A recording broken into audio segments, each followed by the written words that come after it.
everyone, and welcome to All the Cards on the Table.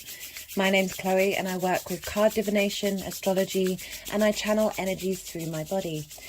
As you can see, my hands are moving around independently of my conscious thought. So this is part 2 of the All 12 Signs videos for the full moon in Virgo that's happening on the 7th of March 2023. So part 2 will be Pisces, Aquarius, Capricorn, Sagittarius, Scorpio and Libra. Do go check out part 1. I break down in the introduction the tarot that came up during the collective reading. Check that out as well. I go really in depth into the astrology of all the different aspects that are coming to help facilitate healing during this full moon. So there's that collective reading. There's part 1 where I break down the tarot and I talk a bit more about this full moon. And also, it's fun to check out different signs, even if they're not your main 3, which is your Ascendant, your Sun or your Moon. So I work with the whole house system. And so for those of you who know your birth time and know where your Ascendant is and where your first house is, do prioritize watching that particular sign, as the astrology will link into the Ascendant sign. Also check out your sun and your moon. If you know you've got a day chart, your sun's more prominent. If you know you've got a night chart, your moon has more dominance. I also find it really helpful just to check out all of the signs, because we have all 12 signs in our natal chart, and they are the messages that come through are very much connected to those parts of our chart. So there's still a lot to be gained from that area, from looking at those signs, even if you don't have any placements there. So during the reading, I will be pulling 3 tarot cards, the energy leading up to the full moon, the energy of the full moon, and how the energy is going to manifest and integrate moving forward.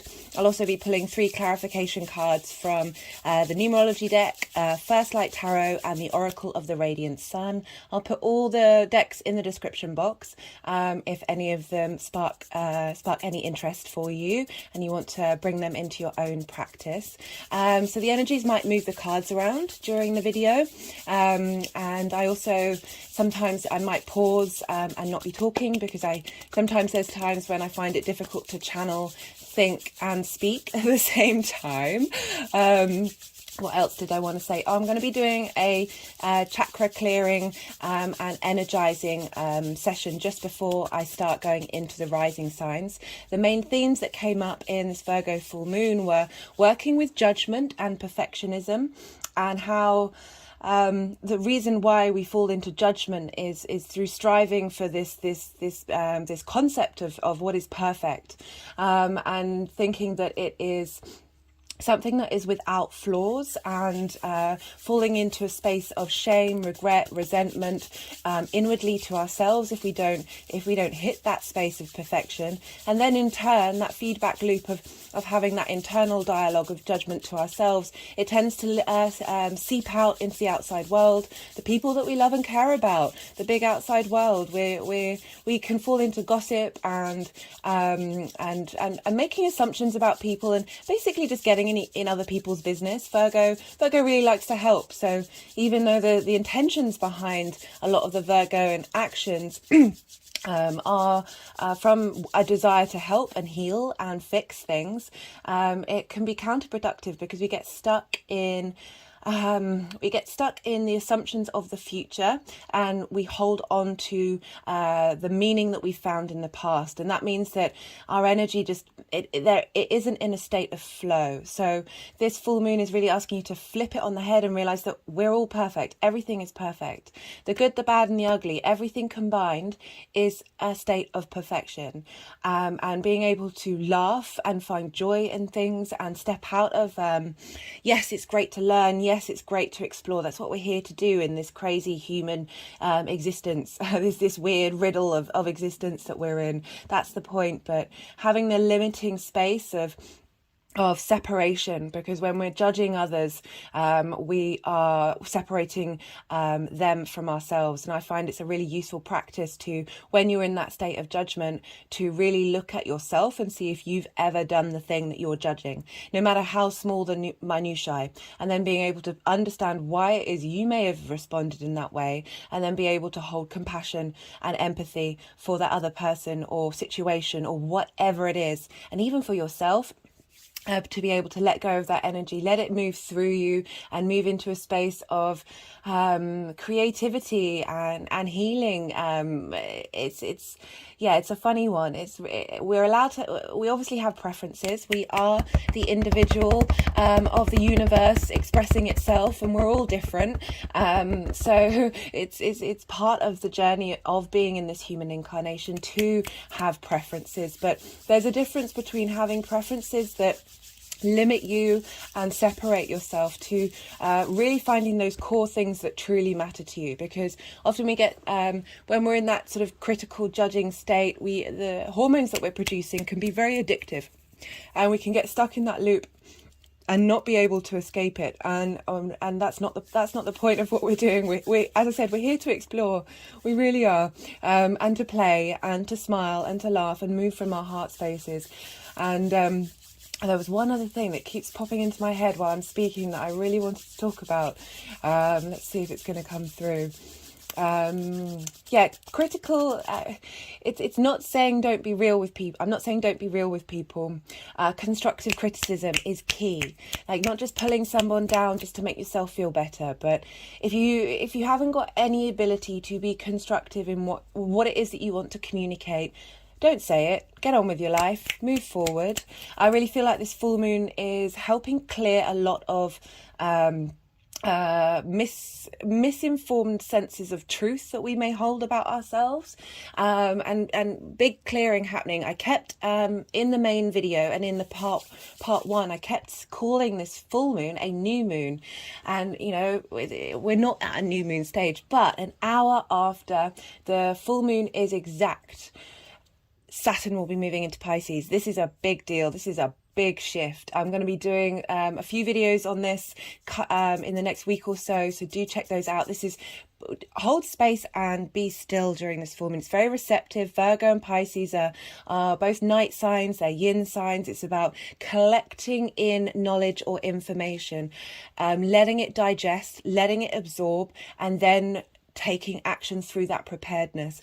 So this full moon's there's a slowness to this full moon, particularly because Mercury that rules Virgo is in Pisces, and traditionally it's in its exile, because it rules not only does it rule Virgo, but it's in exaltation in Virgo. So when it finds itself opposite in Pisces, it's in a different land. It's not in a space that it's familiar, but there's such magic with Mercury in Pisces. You just have to give it time. Give yourself time. Don't rush. Don't think you need to achieve. Be receptive to the healing energy that's coming through. I talk about the different aspects with everything else in the collective reading. So as I said, do check that out if you want to get a more rounded, nuanced understanding of how this full moon is coming to help heal us. But as I said, I feel like it's a new moon and a full moon and a new moon all at once. Because we have this big energetic shift, and Saturn's going to be at 0 degrees. When a planet moves into 0 degrees of a sign, this is very, very potent energy. Imagine, so we're taking this concept of, say you are an ambassador coming from Saturn and you're moving into a new land. So you're going to be met at that new land by the representatives of Pisces, and they're going to be like, what are you doing here? And the ambassador of Saturn is going to be like, well, we're doing this, and this. You tend to get like a real exaggeration of big lots of clues about how Saturn's journey is going to manifest. And there's going to be different layers to this. There's going to be different stages. But yeah, just be really open to observation during this full moon period. We feel it in the days leading up to it. We feel it in the days leading afterwards. This is a really potent time. Virgo and Pisces are mutable energy. And mutable energy is about absorbing what you've learnt from that fixed period, that maintaining period, absorbing what you've learnt, transmuting what isn't working, transmuting that keeping that energy, but like shifting it and changing it. It's very adaptable, mutable energy. It holds space for duality.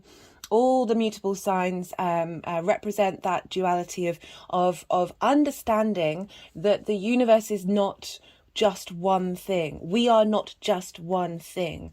We hold space for so many different facets of who we are, and we're capable of changing our mind. What I love about mutable signs is the ability to change your mind and not get stuck in and entrenched in a certain way of thinking that holds you space, and that leads into pride, and then not being able to break out and shift and get, because the universe is constantly in motion. We're constantly changing. Really, I'm loving the energy of this full moon coming through. And so, yeah, really be mindful of this period and see what comes up. So this is being recorded on Wednesday. This is Mercury's day. I started the recording during Mercury's hour. The moon has moved into Cancer. And so the part one was recorded when the moon was in Gemini. So I'm interested to see if the readings come across a bit differently. This is all a bit of an experiment. But the moon in Cancer, she's in her own home. She knows what she's doing there, wanting to tap into our emotional needs, what it is that we really need and care about, and how we move through the world based on those needs. It's linked into the home. I had a dream last night when the moon moved into Cancer about moving home. I also dreamt very strongly of, and I could really smell it, of perfumes, really rich and heady perfumes. And we've got Venus has just moved into the same degree as Jupiter in Aries. The exact conjunction will be either later on tonight for some of you on the 1st. It's happening for me, I think, at 5:25 in the morning tomorrow on the 2nd. Big fiery energy, but I really enjoyed the opulence and the ease, the flow, the beauty, the inspiration that was coming through in my dreams with Venus there. So yeah, lots of big energy happening in March. Pay attention to the house, the house that Pisces rules for you. For those of you who know your natal chart, lots of motion here and in the Aries section of your life, but in particular because Saturn's moving through there. So I want to do a chakra cleansing and help us work through the 7 chakras in relation to dispelling judgment. And by judgment, I mean that kind of judgment that, not in terms of judgment of, say, Lady Justice, but let me try and get... it's quite hard to do this with the right angle, but critical, negative judgment that limits us and holds us back.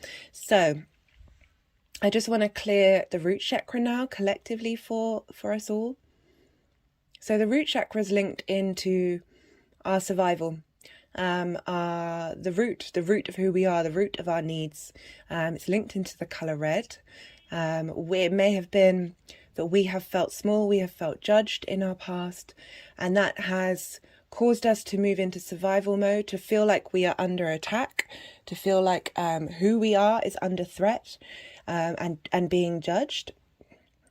And I just want to help clear that energy. Okay, as you can, let's just see if the pen... So are we still clearing the root chakra? Yeah, okay. Well, it seemed like it was going to stop there, but it's obviously wanting to do a bit more. Helping clear that energy out, clear out those old patterns of not feeling seen, not feeling understood, feeling criticized, feeling left out in the cold. We're very tribal, and often criticism and judgment can bring, as I said, bring about a sense of separation, and have us feel like we're not a part of something, that we're not good enough. Just having an energetic release. Oh, I meant to say right at the beginning that when I mention that I'm having energetic releases during the readings, it's usually energy leaving my body, leaving through my mouth. So I mentioned I did a chakra clearing. What was it? I think it was the Pisces new moon. And I talked about how for most of my life, red was my favourite colour. It's all I really wanted to wear. It's all I really wanted in my room. And I started doing a lot of root chakra yoga. and I stopped being interested in the colour red. Often we're drawn to colours that are linked into the chakra that we need to bring into balance, or simply want to accentuate. You'll get an understanding of what it is. We're all different. We all experience things differently. There's a lot of clearing here for the root chakra. I'm not surprised, to be honest. The root chakra, the solar plexus, and the sacral chakra, root, sacral, solar, are the chakras that a lot of us in this human incarnation are having to do a lot of work on. And the more that we help clear that, the more we help the collective. Yeah, anyway, so I did a lot of root chakra work. And then I started wanting to be around green. Okay, that looks like that's finished. Can we clear the sacral chakra, please, for the collective in terms of judgment? So the sacral chakra is linked into our creation energy. It's our need to connect with others. And it doesn't just have to be romantic relationships, it can be friendships. That we may have felt judged and criticised and not enough and not good enough, and constantly having to make up for it and overextending ourselves. It's one thing that the Virgo energy tends to do, is try and fix and help everyone around them in order to feel like they are worthy and good enough to be in the community. But we, so often, I would be surprised if there has been, well, there's going to be some people, aren't there, who've never had a negative romantic relationship. But for those of you who have, just had a release. For those of you who have, I want to help clear the internal criticism that we may reproduce, having been criticised by loved ones, people that we truly care about, who we only want to nourish and hold, but feel the need to put us down for their own reasons, their own trauma. This is not a blame game.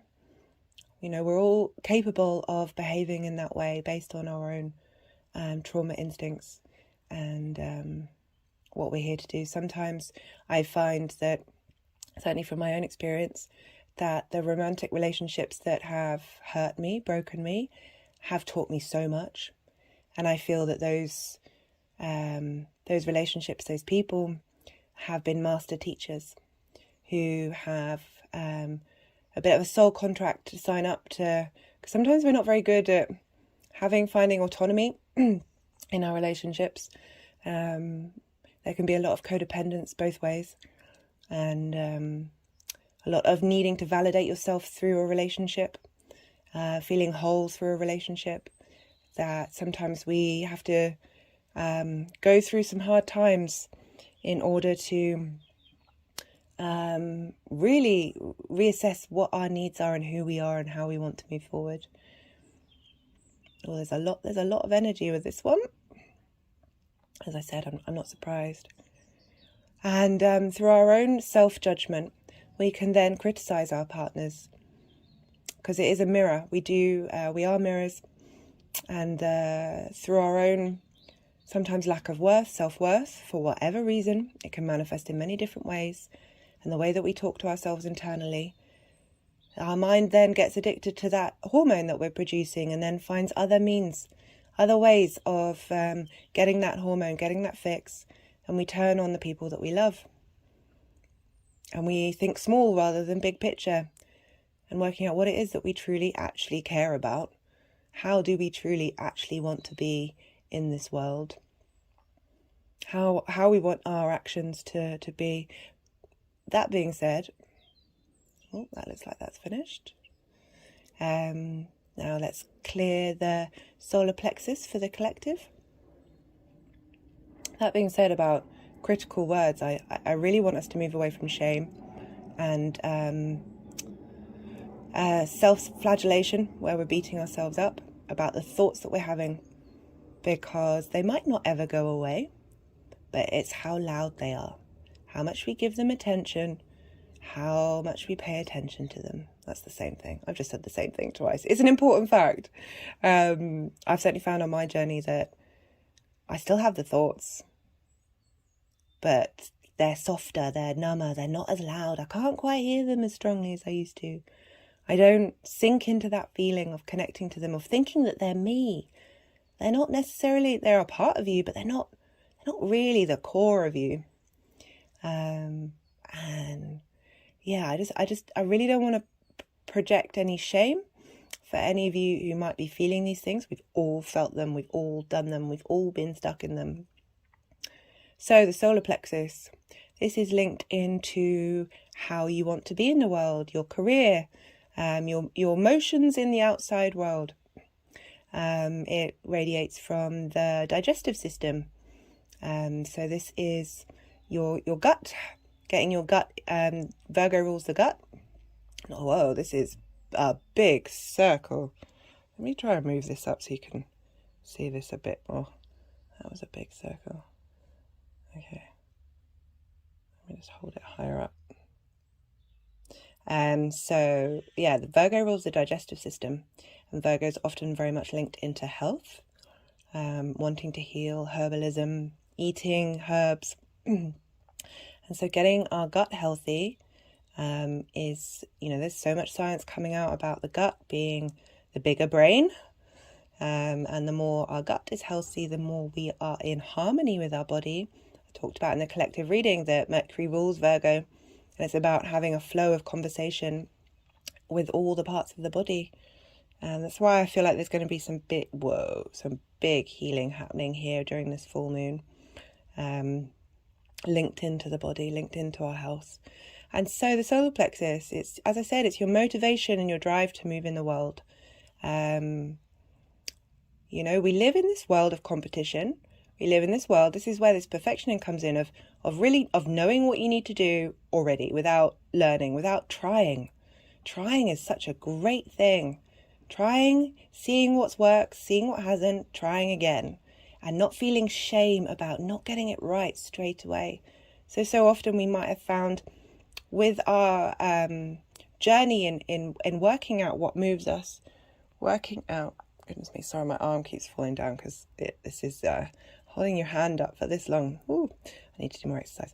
So, you might have felt judged, you might have felt criticized, and then your ideas and your dreams and your passions might have got smaller and smaller and smaller and smaller and smaller. And then you start to feel resentment. Right, okay. I'm just going to put my arm down for a second. It's quite cold here, and we're not putting the heating on very often. So I haven't been doing very much yoga, which I really, really need to get back into, and I will do when it starts warming up. It felt like it was going to be spring soon, but we've had another cold dip. So yeah, I know my arm is weak. I'm fully aware. Right, where were we? Heart chakra. Can we clear the heart chakra for the collective, please?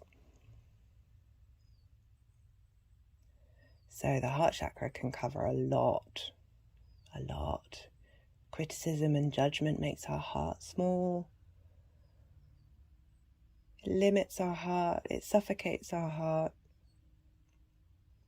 Again, I'm talking about the kind of judgments where it's with yourself and with others. It's everything, and I don't want to. It's part of me that wants to bring in examples, but the other part of me is like, no, I don't want to limit it. I think you'll all understand what I mean by judgment and how that can. It feels good sometimes to be a bit high and mighty, because when you're judging, as I said, you're separating yourself from others. You're trying to make yourself feel bigger. And as I said, this judgment space tends to come from can not always, but it can come from the fact that you aren't in balance with the core of who you are, and you aren't valuing yourself in the way that is grounded with a healthy ego. Just had an energetic release through my feet there. Because we all have egos. I'm not up for shaming the ego. Like, I can see when one's unbalanced. Like, I can feel it when someone walks into the room and their ego's, whoa, it's like, oh, it really wants to be heard and seen in ways that are separating it from everybody else. There is enough space in the world for us all. There is true abundance out there. And that's the thing, you know, we feel like love is, like some people have had it and some people haven't. It's so important to bring that love back to yourself, like in a very healthy, happy way, of unconditional love, of realizing that you are perfect, not shaming yourself. Obviously, be real with yourself. If there are things that you want to change, that talk to yourself as if you were your friend. You know, we talk with love, we talk with compassion, but we're also real. Okay, that's the heart done. Right, can we clear the throat chakra for the collective, please? So the throat chakra, so often blocked when we've been judged and criticized for not getting a word right, not speaking properly, not having the right pronunciation, not having the right accent, not being able to say big words, like whatever it is when it comes to communication. Goodness me, like in these videos, I am so aware. I am so aware of everything that isn't quite right. And I've had to really lean into the fact that that's okay. And that's hard for me to do. It's hard for me to do. But if I held on to that space of allowing the outside world and what's happened to me to keep me small, then I would be living in a very closed space. It's learning to understand and appreciate your own voice, outside of what anyone else might have said to you. Right, can we clear the third eye chakra, please, for the collective? So the third eye is linked into our intuition, is linked into being able to see that which isn't there. It's very much the psychic part of us. It's linked into the pineal gland, and there are lots of theories out there about the pineal gland being calcified and how we are not able to tap into that spirit part of ourselves, and that our pineal glands used to be bigger than they are. There is a judgment about stepping into the untangible that we may have faced, that sense of exploring the unknown without knowledge or understanding, without rationality, that is so prominent in our world right now. You know, I always find that funny that, you know, magic's just science they haven't figured out yet. And that's cool, that's fun, that's part of the scientific process, is to explore, is to be able to change your mind, is to realize that things change. Oh my goodness me. I have aphantasia, so I don't really have anything, I don't have visions in my mind's eye. It's frustrating, but it's also, it just is what it is. I try not to, it's something I'm having to work with is not being resentful that other people basically can have a movie going on in their head. And that's something that I'm having to let go of judgment against myself for not having that, and resentment against others of not feeling perfect because I don't have that either. So that's just an example. That's just an example that can crop up for you in any which way. Oh, goodness, my arm. Right, final one. Let's see if I can keep the arm up. Right, can we clear the crown chakra for the collective, please? So the crown chakra is where we tap into the universe. It's our, you know, can be linked into the higher self. We may have felt that we may have judged ourselves for not necessarily being able to access that all the time, for not being able to walk in our higher self's energy field. That we may have reverted back to our root, our judging space. But the crown chakra is, it's always there. I don't think, yeah. Right, okay. So I'm just gonna put my hand down. I think I'm gonna do, okay, no, they're gonna want to do the other hand, so that's okay. I was gonna say I might just do the energizing after I've done the 6 final signs, but we'll see what they want me to do. Let me see. Okay, they're not wanting me to do that. Well, they might do. Yeah. Okay, let's leave that there. And we'll come back to that. So, the first sign I'll be doing is Pisces. Oh, goodness me, I completely forgot. Poor Mercury. So, Mercury rules Virgo. And I just want to light this road opener candle to Mercury. Mercury's all about communication and likes the roads to be open. That's sometimes why the Virgo energy can get a bit frustrated, because wanting to break the cycles, wanting to people and themselves. Can we see that? And to clear their road, so they're able to move more freely and with flow. I know certainly for me, one of the things is when traveling on public transport.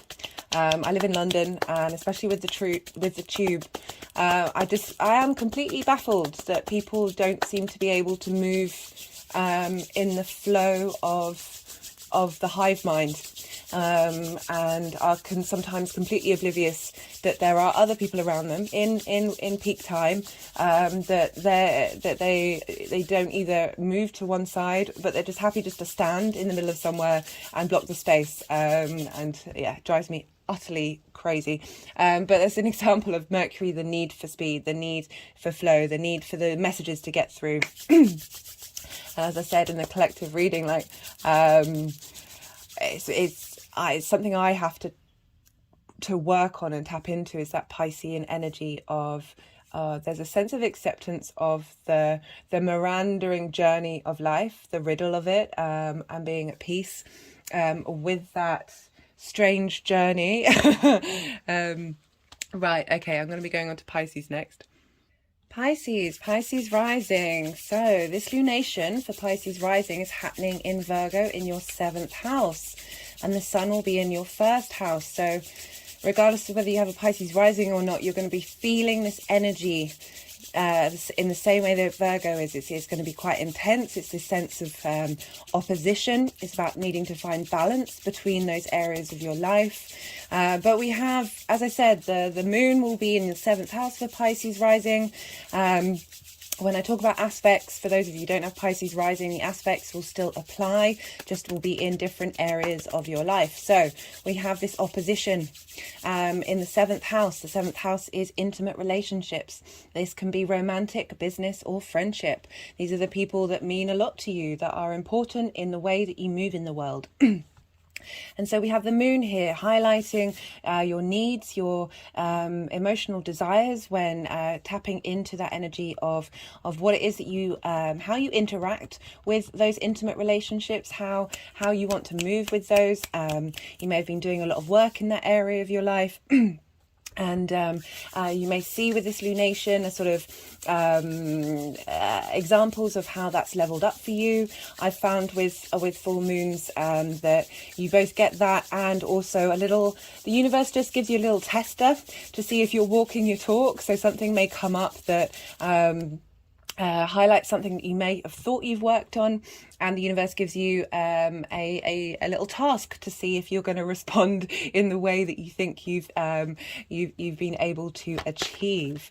So yeah, things may come up in those one-to-one relationships, but because we have the sun in the 1st house for Pisces risings, this is going to link into how you see yourself. So the 1st house is the house of self, your body, your appearance. It's the lens in which your sun sign operates in the world through your deeds, and it's how other people see you.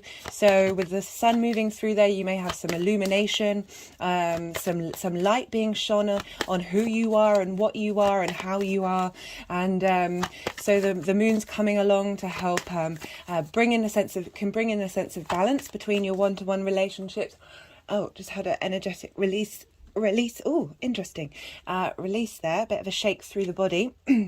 So what was I saying? Help you tap into your needs and how you interact with those people in your life, how they interact with you. And there may be, lovely, you've got the Empress just come through there. I'll keep shuffling before I read them, so the energies might move their cards around.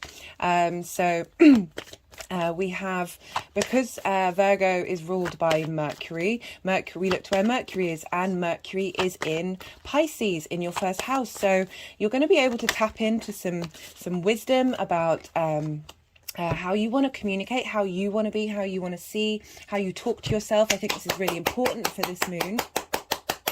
Giving you a sense of compassion, a sense of creativity, a sense of emotional connection to who you are and what it is that you want to be. So this is, as I said in the introduction, this is about being receptive, seeing what comes through, what messages come through, how you, what emotions you feel during this time, and what they mean to you, and how you communicate that throughout your body.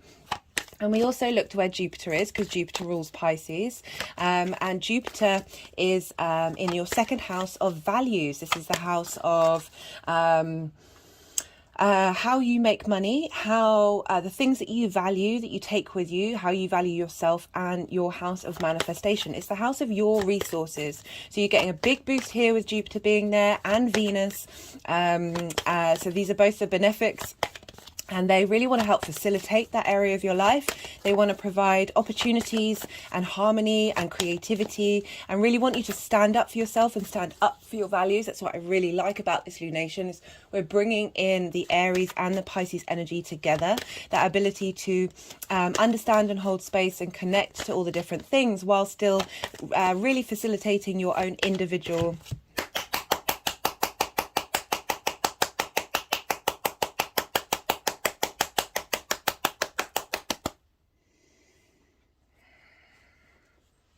So my hands are now moving over the digestive area and the sacral chakra. So bringing in that sense of creation energy and how we connect with others in that 7th house.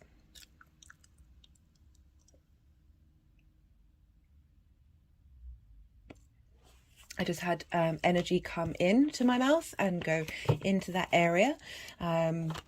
So we've got the Aries and the Pisces energy combining with one another, working with one another, facilitating one another, helping you really be able to integrate your needs and your values and what it is that you care about into your one-to-one relationships, into how you're seen and how you talk to yourself and who you are. Really liking this energy come through for you, Pisces. There's going to be a big shift for you, Pisces. Rising or not, we're going to have Saturn moving into that sign an hour after the full moon is exact. So this is a big shift. Whoa, okay. We've got the Empress and the Emperor. I wonder if they want another card.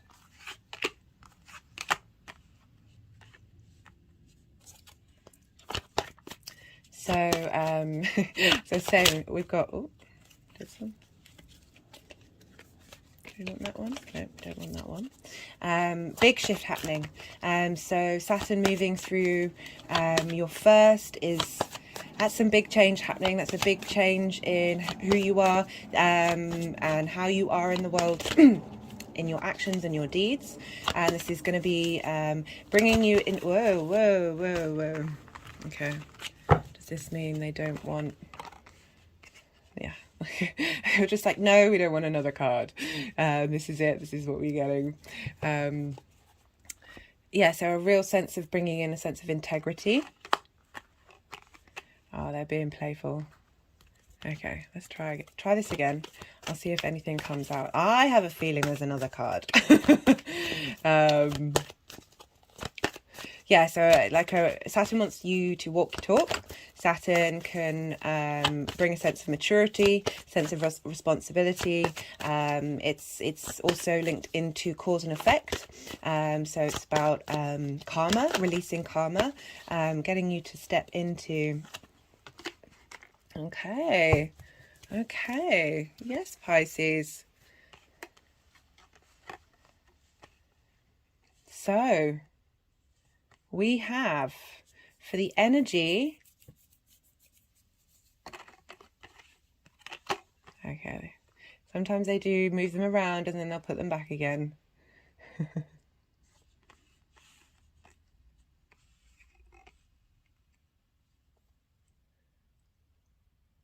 Okay, maybe you'll get another card, Pisces.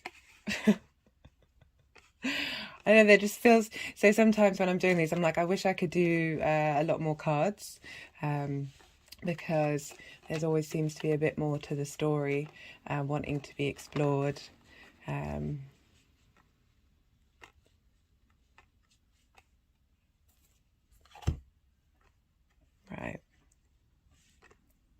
Love this Empress and Emperor coming through. Love this.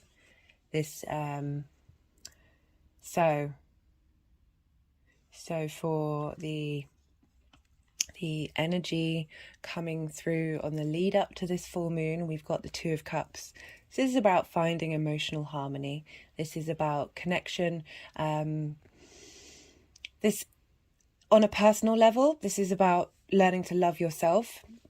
You've had Saturn move through Aquarius, the 12th house for you, Pisces rising, helping you work through what is hidden, helping you come to understanding and love and care for who you are, the good, the bad and the ugly. I love all really positive cards coming through for you, Pisces. Put those move that a bit forward. Just want to make sure. Okay.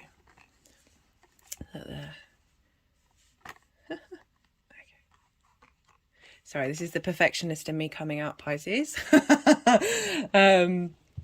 So this is about, as I said, about finding that harmony on a personal level. I'm going to read it on a personal level and then I might do a little bit of a love reading. Don't usually do that, but these cards are indicating, because we've got the 7th house coming up for you, Pisces rising, it does indicate a sense of growth and a sense of love in that area of your life. So for the energies of the full moon coming through, we have the Empress and the Emperor. This is the Queen of Queens, the King of Kings. This is true authority and autonomy in the divine masculine and the divine feminine. We have these energies within us. We also have the neutral, which is the fluid, which then helps us be fluid between these energies and let them intermingle and realize that in that duality there are shades of grey. There's everything. There's all the possibilities. We have the Empress, which is about abundance, this pure joy of being in the human form, and there's a sense of fertility, a sense of growth, a sense of love. We have Venus rules the Empress card, so really wanting to bring about harmony and connection. And we also have the Emperor, which is the Aries card. So we've got that kind of Jupiterian Venus energy coming through from Aries. As I said, that's linked into your 2nd house of your values. So the intermingling of these 3 houses are really solidifying you being in command of who you are, finding strength and growth and beauty and power in who you are and how you move through the world. Because the Emperor card is very much tapping into your divine authority, your sense of leadership, the ability to be strong and powerful in who you are and what you say. There's a command there, and there's a real and with these two, it's showing you that during this full moon, you are bringing in that energy and helping it solidify in what it is that you are and who you are. Because we've got the 7th house. I'm just going to stay on a personal level actually for a second, and then I'll, as I said, I won't go back on my word. And then for how the energies are going to manifest moving forward, we've got the Page of Cups. This is lovely. There's such vitality with the page. This is about it can be linked into apprenticeship, but I see it as having fresh eyes at looking at a current situation. It's one of the happiest pages. It's very emotional, very creative. There's a lot of inspiration and imagination coming forward. So being able to, having done this integration with the Two of Cups, having found dominion with who you are and what you are and those different aspects of yourself and who you think you are, you're then able oh, I'm getting some energy in my throat chakra. You're then able to look at the world with fresh eyes, with a new emotional release, and be able to interact not only with yourself but with others, excuse me, not only with yourself and with others, in a fresh new way, but be able to be inspired with this groundedness, with this sense of strength, and be able to start a new journey, herald in a new space, a sense of leveling up here I'm really getting. So on a romantic level or on a business level, because this can work as well, your one-to-one relationships are flourishing. Your one-to-one relationships, there's a sense of expansion, abundance and authority, that whether you're in a relationship or you're looking for one, this is really saying that you're getting yourself in a space to either elevate the relationship that you're already in, or draw in a relationship that is matching matching the energy that's coming through for this full moon for you. You know, cups do link into love. They do link into romance and connection, and also in a business relationship of having that same sense of authority and abundance and inspiration and vitality coming through. Love this for you, Pisces. This such a great, I'm just going to hold these up. I'm going to hold these up because this is great. Love this for you, Pisces. And really interesting that this is coming through when we're going to have Saturn move into your first house. So, you know, sort of heralding a strength that Saturn can help you build upon. Oh, just had an energetic release. So I'm going to do readings for Saturn just by itself, so we'll see what messages come up in those, but it could be just saying that, so Saturn takes about 3 years to move through a sign, that this is a process of integration and growth. Things might not manifest straight away. I'm just adding that as a precursor. But yeah, definitely very, very positive energy. I just want to pull a card from the Numerology deck. It can be a clarification card, can be an overall theme of what's going on. But I really like this in terms of what I was talking about, of releasing judgment, of releasing criticism, because this is the space that it creates. this love, this abundance, but also this authority, this, you know, it's not about giving yourself away. It's not about diminishing your needs and your values in order to be able to have intimate one-to-one relationships. It's about finding balance and harmony. Ooh, lots of energetic releases for you, Pisces.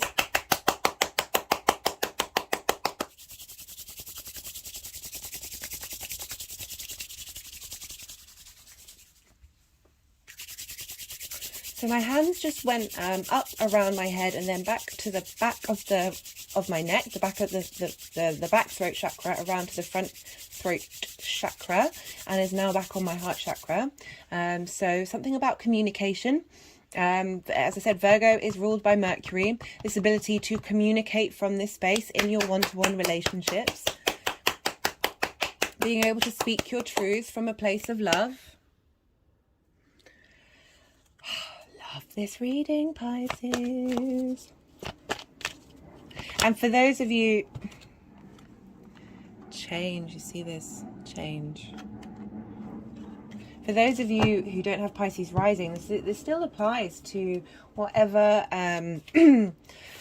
wherever Pisces falls for you, and whether it's your sun or your moon, that ability to harness and bring in this sense of love, sense of compassion, sense of authority, clarity, strength. And this beautiful, I love the Page of Cups at the end, this vitality, this youthfulness, this being able to operate in the world from a fresh space. Love this, love this. I'm just going to pull a card from the First Light Tarot.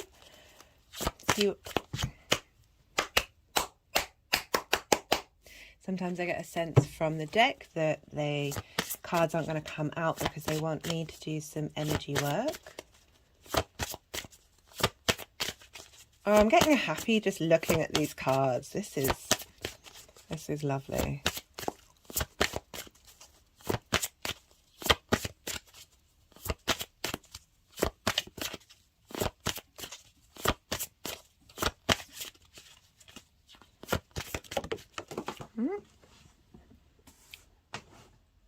Let's see what's come out. Activate, awakening and enlightenment.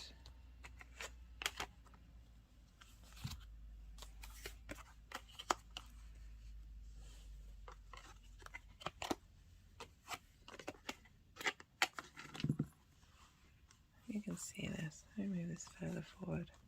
So they put the Two of Cups behind. We've got, so sometimes the energies like to stack the cards together in certain ways. It helps sort of bring all the energies together, bring a sense of, just energy transfer between the cards, which I feel sort of magnifies the vibrational level of what's coming out.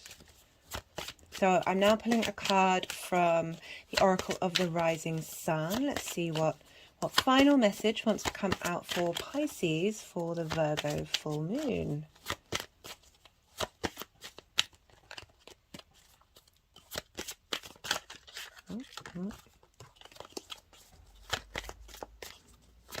Yeah, I love this, especially with got assertion, Sun in Aries, getting the and generosity. Oh my goodness,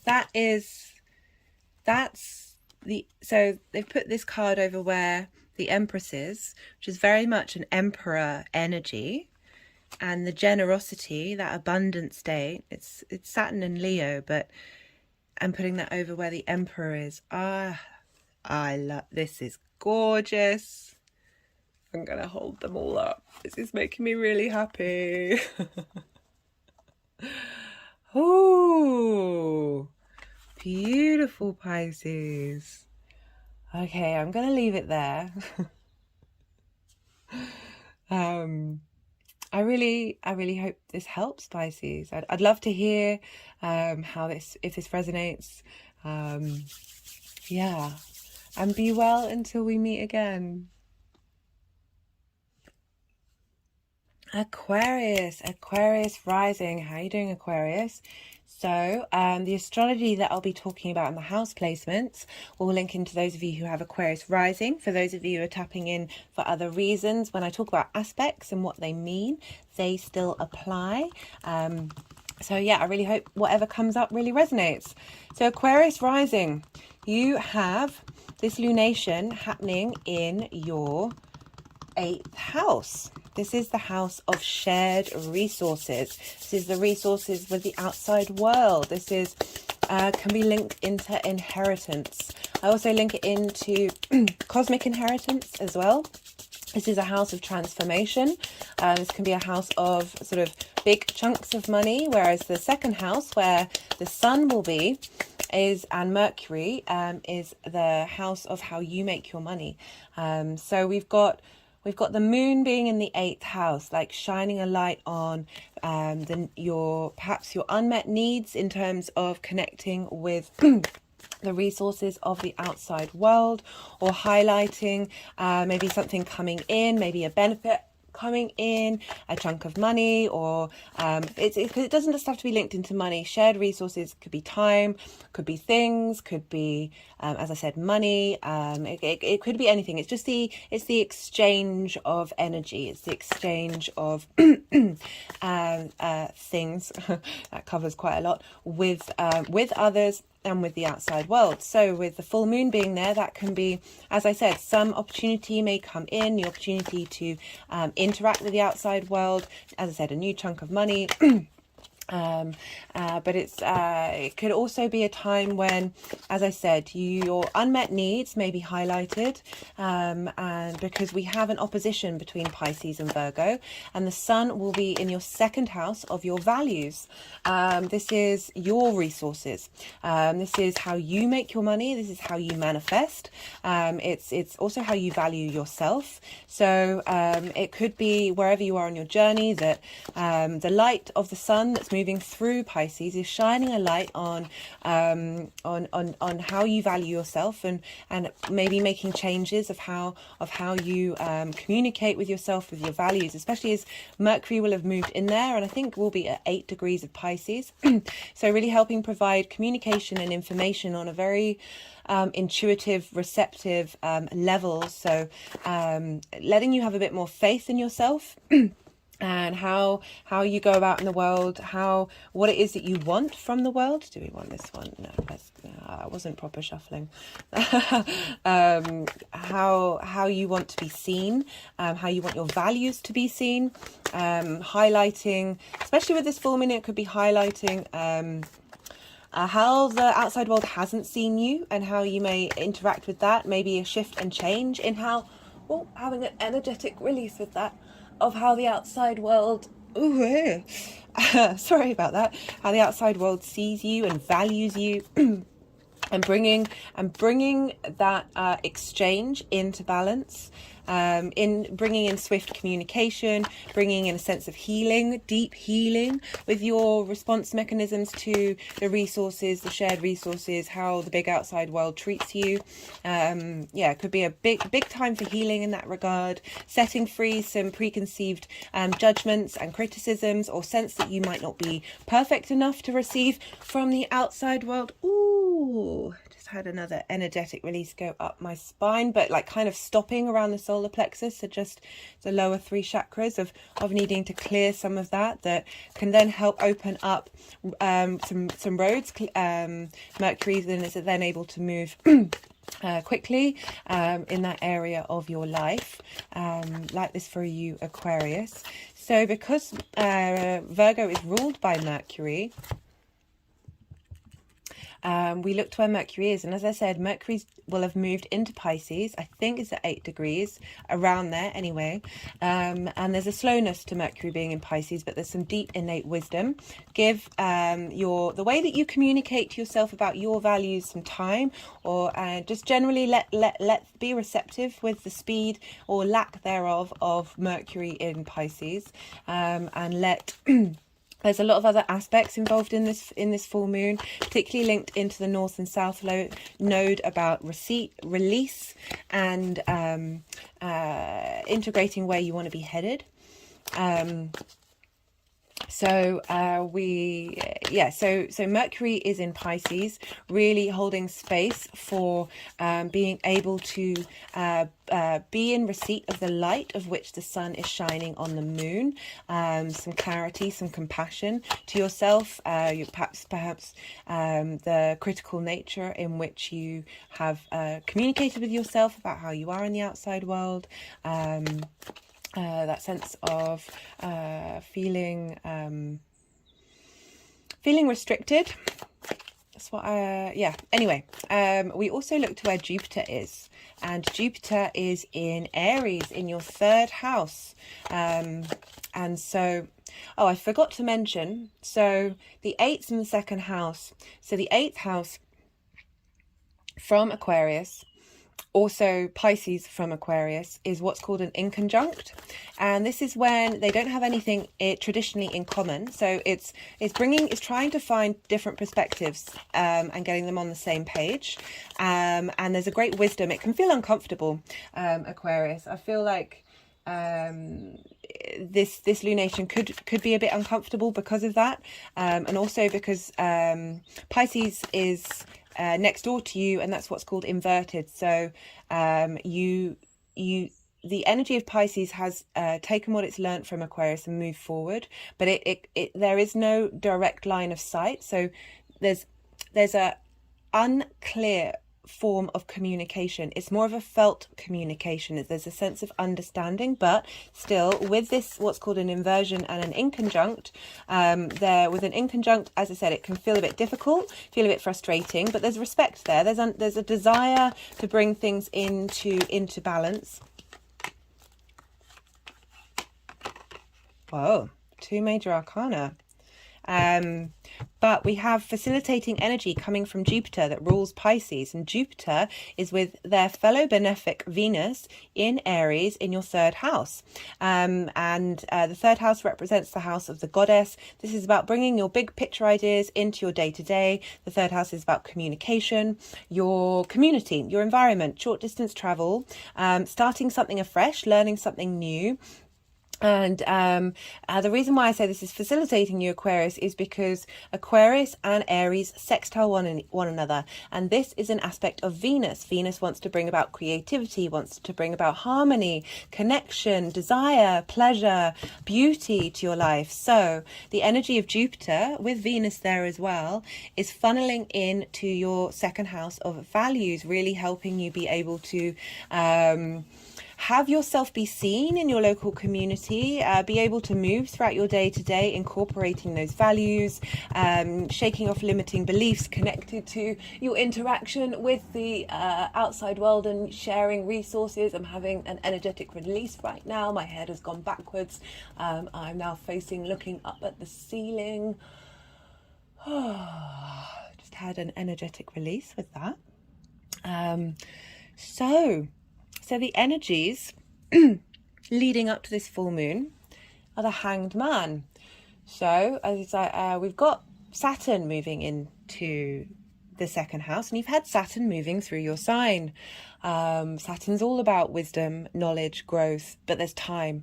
There's a sense of there's a sense of time. It's just the Hanged Man.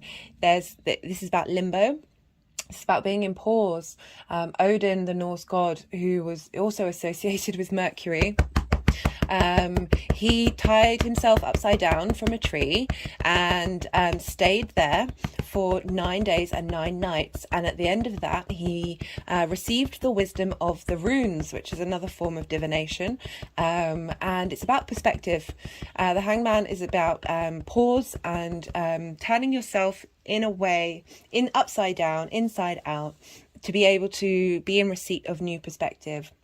And I feel like this is linked into the sun's journey through Aquarius and then Saturn moving through from Pisces, because after the Hanged Man, you then are in receipt of that wisdom and are able to move forward.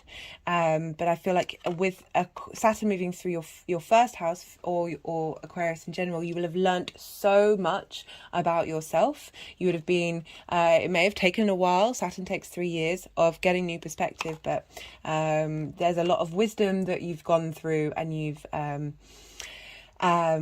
to experience. So I said this full moon is about being receptive and being still. I think Leo got the 4 of Swords as well for the full moon, which makes sense because you have the same axis but in reverse. And the 4 of Swords is about rest. So this is asking you to find some stillness during this lunation. Take time to be receptive. In the traditional Rider-Waite, this is stained glass window and this person is in a church, but it's representing knowing that you are held, you are safe, you are secure wherever you are, whatever you're doing, and that you are held by something that cares and nourishes about you. But this card really is the rest card. So I do recommend during this lunation that you take some time perhaps to absorb the lessons that you have been learning.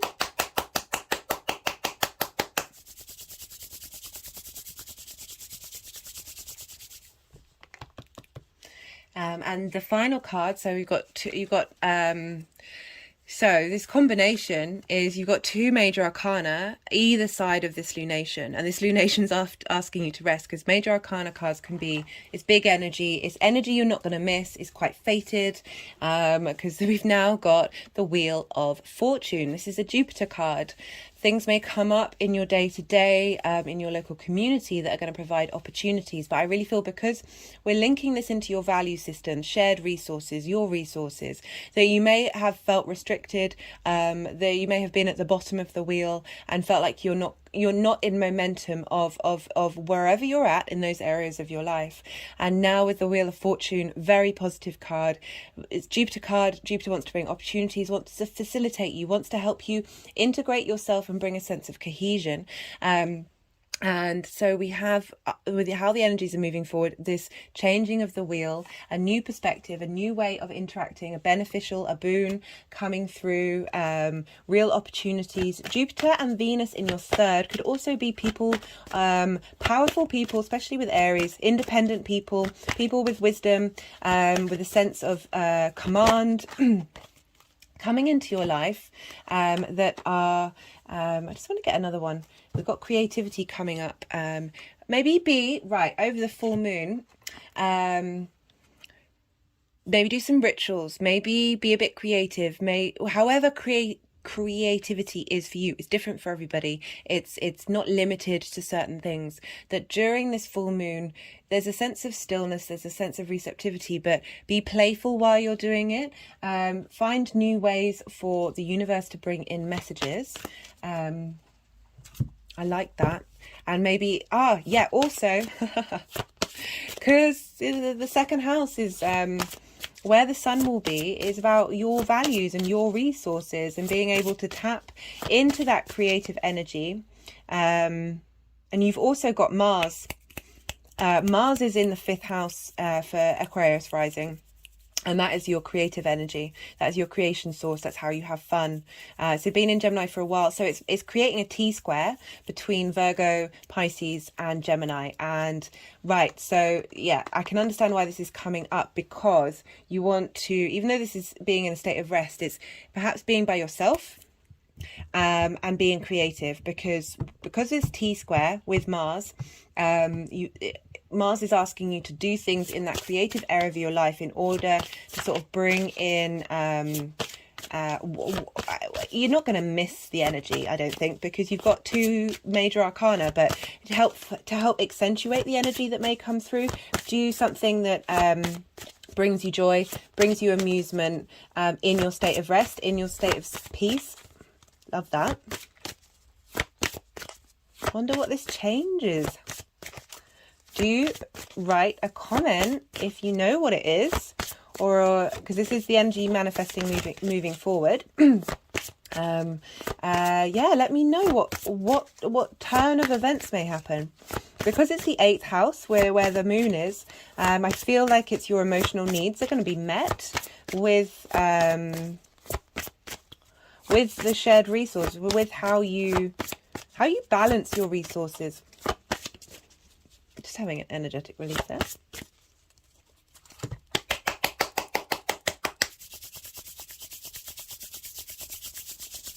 And being able to share the wisdom that you've learned.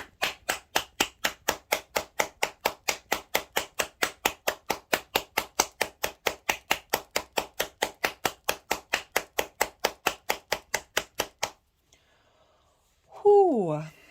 That was, oh, my hands are all tingly.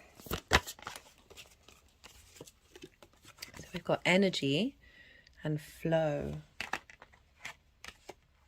I was talking about energetic transfer. You know, that manifests in all sorts of ways. And it for being in the 8th house. Love that. Having some smoothness, having some ease there.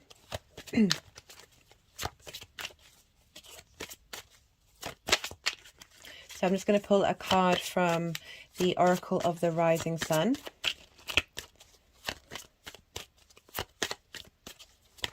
Oh, no.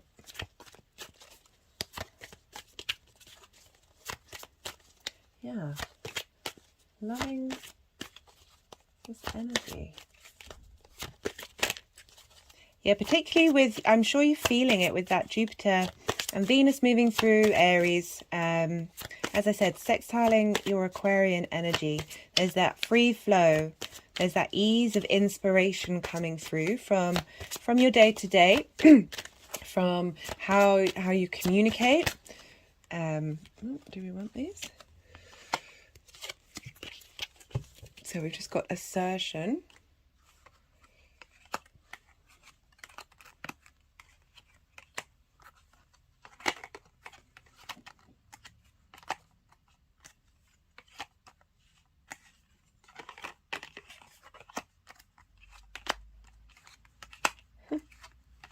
Sometimes they do this, guys. It's always interesting to see if there's... Sometimes it's very obvious what the meaning is. Other times, other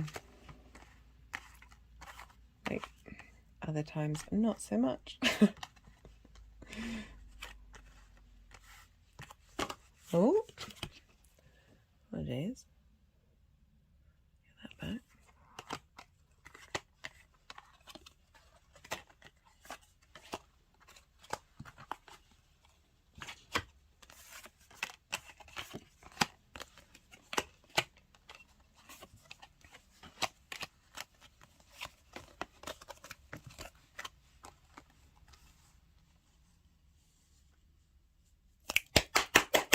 Okay, so they've now moved the energy with the creative card.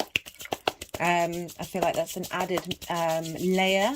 I do believe the energy card also is for the Wheel of Fortune, a shift in energy, a flow in energy, but asking to, over the full moon, to take that time to let the energy flow through you. They've put the assertion card with the sun in Aries, so perhaps this is going to manifest a bit more when the sun moves into Aries over the Wheel of Fortune. And I feel that just there's more things are going to come to you more easily, and you're going to be able to be more assertive about what it is that you truly want and you truly need from the outside world with other people, and your energy transfer, really bringing that into balance. Love this. Love this for you, Aquarius. You're also going to have Saturn move into your second house. I'm going to be doing lots of videos on that. Yeah. So big change, big change, big change. Love this. And particularly for Aquarius, you're ruled by Saturn. So this is Saturn's movements are going to have an effect on you. I mean, they're going to have an effect on all of us. But yeah, I'm loving the shift from the Hangman to Assertion and the Wheel of Fortune. Don't forget to just chill a bit, just a bit. Be in your own space, in your own creativity, and know that you're held and loved. Okay, Aquarius, be well until we meet again. Capricorn rising. How are you doing, Capricorn? So this lunation is happening in a fellow earth sign, in the sign of Virgo. This is for Capricorn rising, happening in the 9th house. For those of you without Capricorn rising, when I talk about aspects, they will still apply. So bear that in mind when I'm talking about what kind of energy is being transferred between these signs. Still be relevant. But for Capricorn rising, this is happening in the 9th house. This is your big picture philosophies. This is all about perspective. The 9th house. This is about how you map yourself out in the world and the universe. That could be linked into just your moral principles, how you connect to God, how you connect how you connect to the universe, how you...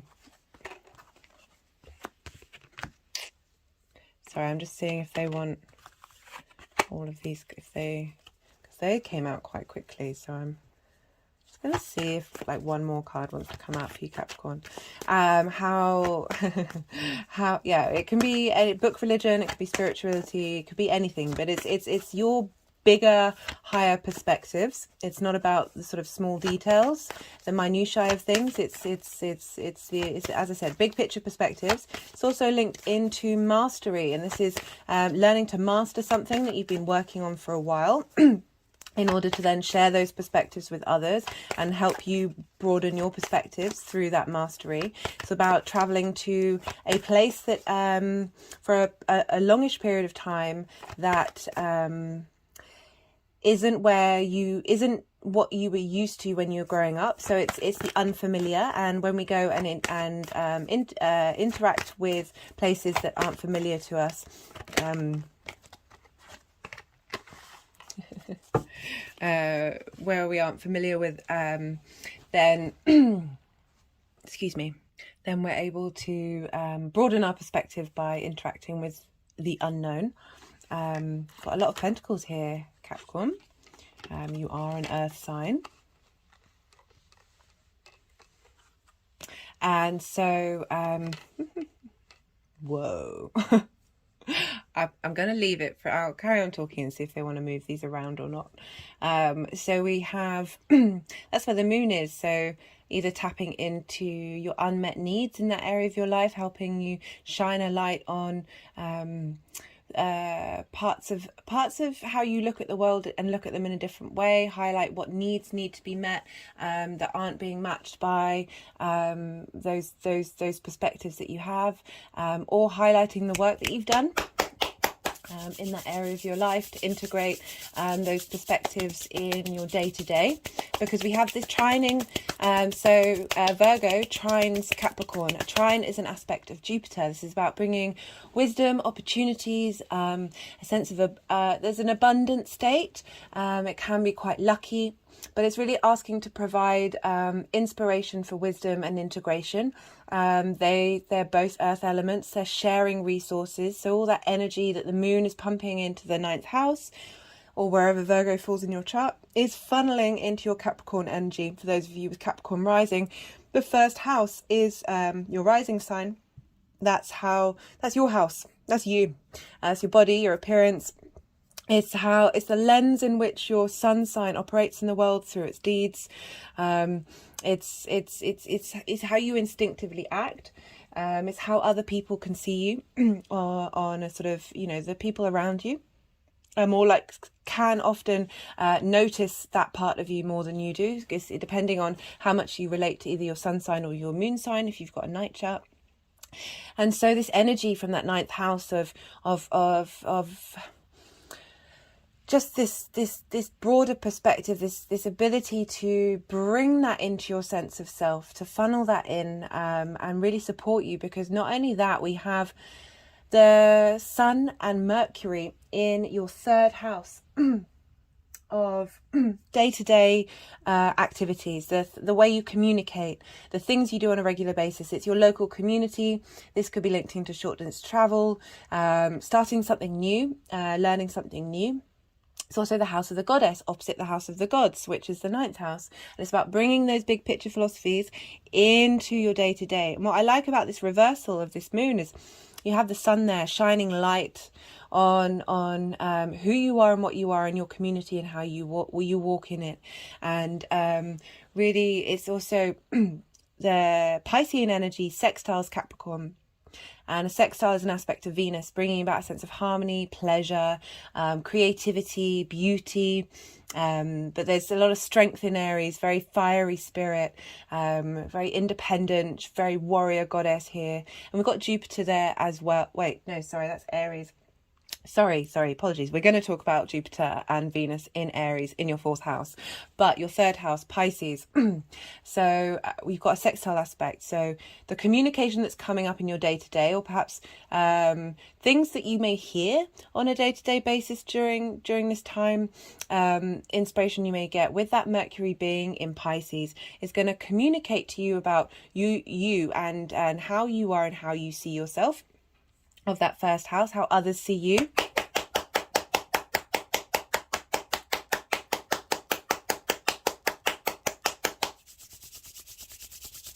You're really going to be able to communicate your values and your higher perspective in yourself, in your community. That's and the cards are really mirroring that. And because Pisces is ruled by Jupiter, we look to where Jupiter is. and Jupiter is in Aries for Capricorn rising. That's in your 4th house. That's your house of foundations, ancestors, home, private life, parents. It's your intimate personal space. And Jupiter and Venus moving through there, creating a lot of fire, creating a lot of momentum. They're both the benefics. They're wanting to facilitate you in the easiest way possible. Unlike Mars and Saturn and arguably Uranus or Pluto, these two planets, they're trying to help you. It's not tough love. they're really trying to facilitate that area of your life, help you be able to be your independent self there, helping you find that desire to motivate, to advocate, to be just. And I love Venus and Jupiter combined. They're really providing this sense of desire to bring harmony and wisdom into your home. I love this. I really love this. And this is funneling into your community. So that strength that you're getting in your home life is being fed into the community. And it's very apparent in these cards of how all these houses are coming together. That are facilitating growth for you on a 3D level, on an earth level. We've got 3 pentacles here. We've got the Ace of Pentacles. This has never happened before. The cards have been pretty wild. They've been pretty wild. We've got the Ace of Pentacles, the 2 of Pentacles, and the 3 of Pentacles, with the final energy is the Guru card. This is the Hierophant. This is talking your talk. This is knowing your stuff. Ace of Pentacles, new beginnings, new Ace. It has all the potent energy of the whole. So, right, this is the energy leading up to this. You would have had a lunation in your 2nd house, Capricorn rising, about what you value, and the 8th house of the outside resources. It feels like there's been things coming in linked into your work that are really important there, giving you a new lease of life, and how you interact in a tangible 3D sense. Pentacles is very much linked into work. And then we have, for the energy of the full moon, we have, wait, I did think that. But I was like, no, they've not moved them around.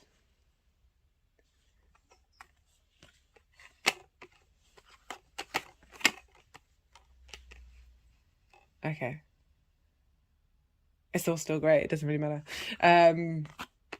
Wait. Sometimes they can be so tricksy, these energies.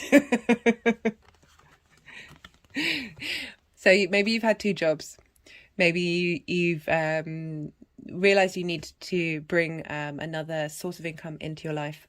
This is the 2 of Pentacles. It's about finding balance, but duality, being able to do more than one thing, and being able to juggle those things with ease. There's a lot of ease with the figure in the 2 of Pentacles. It's not a struggle. It's not a difficult. In fact, it's a beneficial thing coming through, facilitating, helping you. And we have for the energy, oh, my hands are going over the solar plexus, going down to the root and up and round the throat chakra, round the solar plexus, from the back to the front. I often find the back chakras to be linked into our past energy, but also ancestors and past lives. I really feel like there's a support mechanism between the front and the back and the middle ones. But that's something I could talk about another day. So we have, for the energy of the full moon coming through, we have just see what they're doing. We have the Guru, and maybe they just want both of these together. Maybe this is the energy of the full moon and how they're manifesting moving forward. Okay. To be honest, with these cards, it doesn't really matter which way around I read them. They're all really supportive, really productive, really helpful, really beautiful cards coming through. The 3 of Pentacles is my favourite card in the deck. Hey! I love this. This is the Guru. This is about being knowledgeable in what it is that you're doing and being able to communicate that with others. The guru is traditionally the Hierophant. This is linked into sort of book religion, societies, communities who you're able to transfer knowledge that you have learned and share it with others. And usually I say this is be your own guru, but I'm not getting this vibe at all with these cards. This is about knowing your stuff and being able to move forward with it. With this Three of Pentacles, it's mastery, it's collaboration.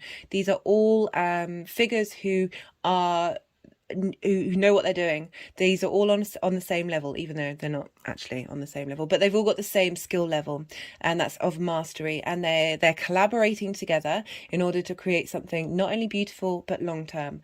It's for the benefit of society, for the benefit of the community.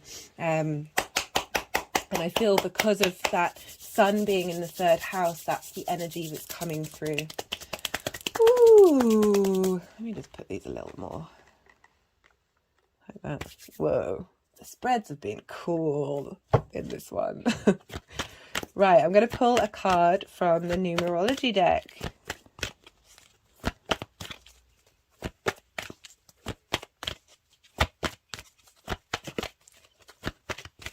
Yeah, there's a lot of support here, because you have the trine from the moon and the sextile from the sun to the Capricorn energy, and you have a really positive square in your Capricorn energy and your Aries energy. A square can bring conflict.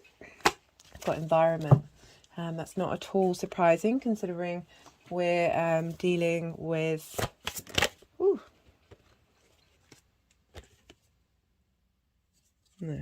how querent sees issue. No, I'll put that one there. They may pull another card for that.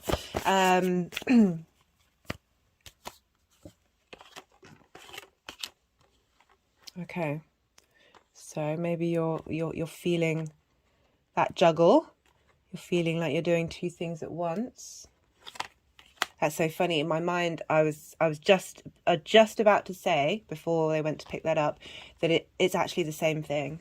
It's actually all coming together to be the long-term same thing. Love this. Okay, so they don't want another, do they? Let's go on, because this deck is a mixture of the major arcana and there's some question cards. So I don't want to cheat you out of another clarification card. What was I saying? Yeah, so you've got this really positive square. Square can bring about conflict. Maybe there's been conflict. It's probably needed to come up and needed to be aired. I have certainly noticed the feistiness. We've got another one, near future. The feistiness of I'm gonna leave it at that. The feist. All right. Sometimes I'll make a decision and they'll pull my hands and I'm like, fine. The feistiness that's coming out with this Aries energy is very quick to blow up, important to blow up, release that tension, and then very easy to move on. So that square with your Capricorn energy. It's also, there's a lot of play, there's a lot of fun. I'm really enjoying this Aries energy, but I have a lot of Leo, so this is I'm getting a lot of fire on fire at the moment. There's definitely feeling the momentum. I could, with this fire and earth that you've got. Earth likes stability and structure, of being able to let this fire break up that routine, because sometimes routines need to be shaken up. Okay, and there's no card coming out, so we're done. Right.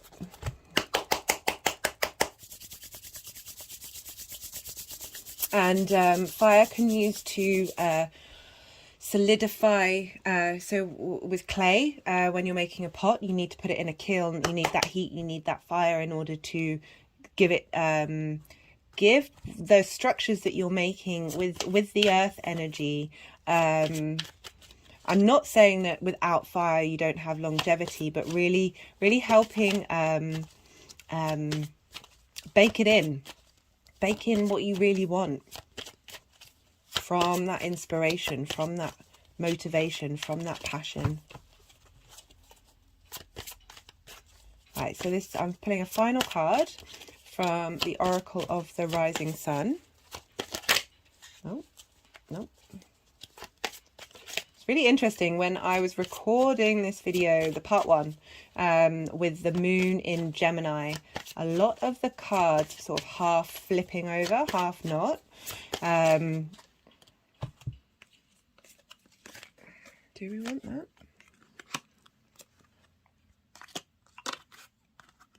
We've got submission and excitement come through.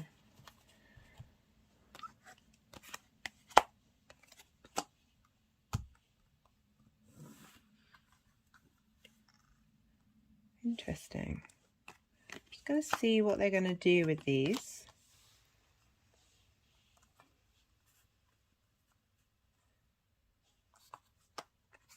So we've got submission, which is, you know, being, it's Venus in Pisces. It's coming, it says Venus in Pisces, which is being receptive,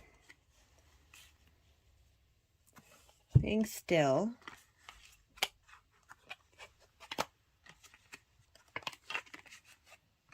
I feel like it's being, I feel like this is being linked into the energy of the full moon itself. As I said in the introduction, there's a need for being receptive and being still during this full moon and seeing what comes in. I feel like this is asking you to be a bit slow during this time, and to enjoy the quiet, enjoy the peace, enjoy the stillness, and see what comes through. Because this crystal is a Virgo crystal and came up, let me just show you it, and came up, wanted to come out to play in the collective reading. And so, yeah, I'm getting that. Getting the clue there that that's linked into the moon itself. And then we've got excitement. And so, yeah, you've got a future to be excited for, Capricorn. I love this.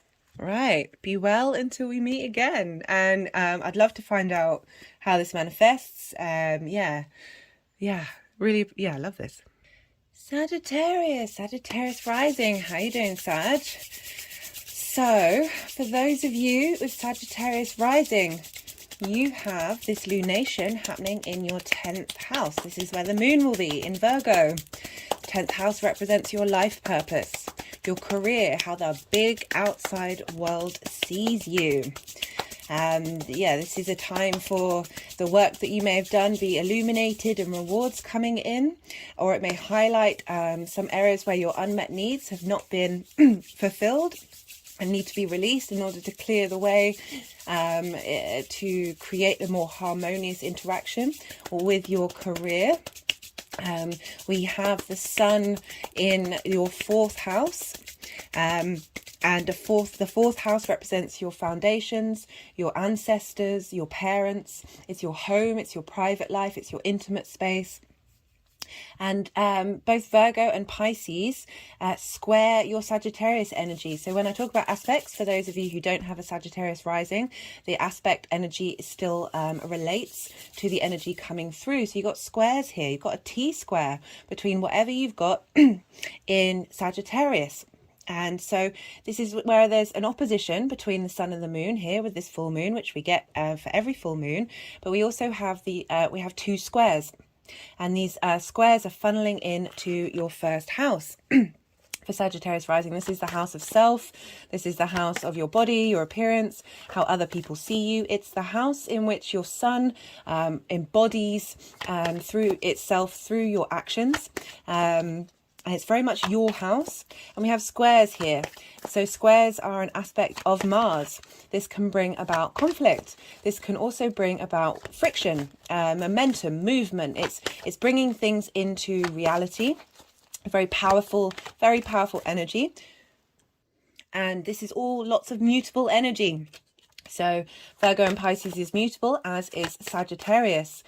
And you've actually kind of got a bit of a T-square, a grand fixed cross actually, mutable fixed cross happening, because you've got Mars in Gemini that's been going through your 7th house. And this is aspecting, squaring the lunations, and opposite your Sagittarian energy. So this is a big generator. This is a big, lots of powerful energy. And for Sagittarius rising, this is what.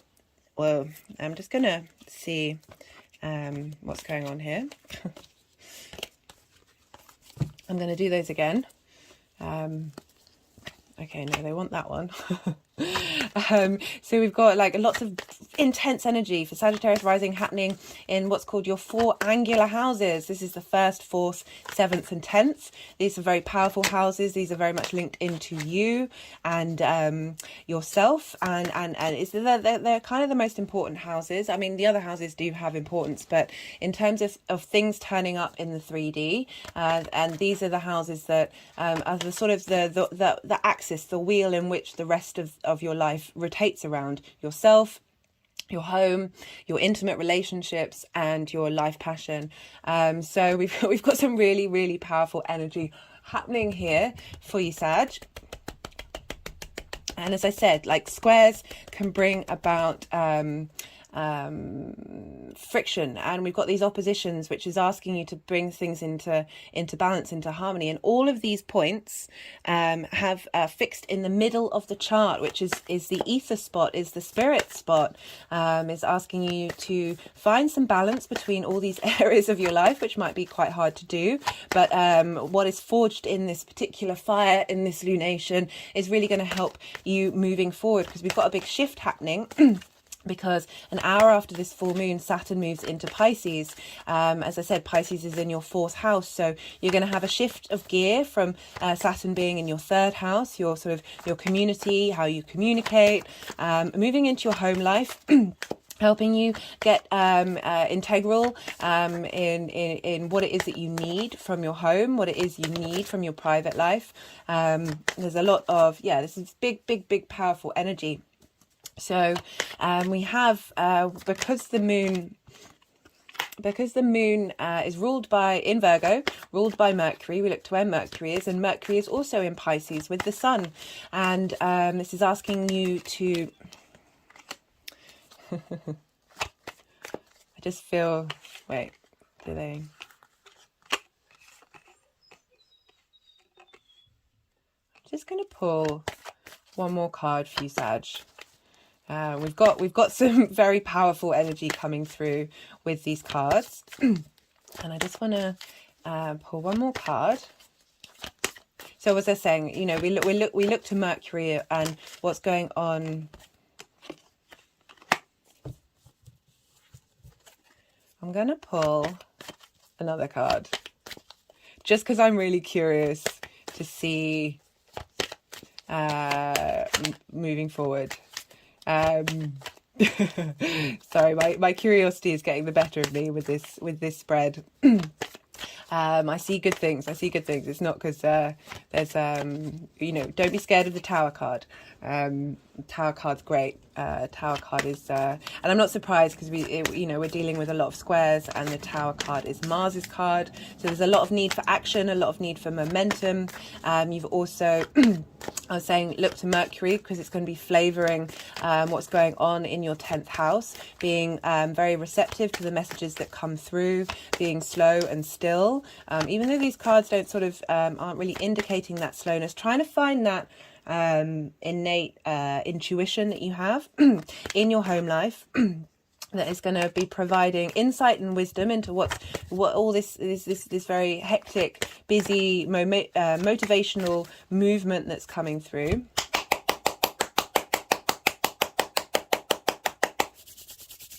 We've got a lot of fire here, Sagittarius, you're also a fire sign, and because Jupiter rules Pisces, we look to where Jupiter is, and Jupiter is in your 5th house of creativity. You're getting a lot of resources from that area of your life.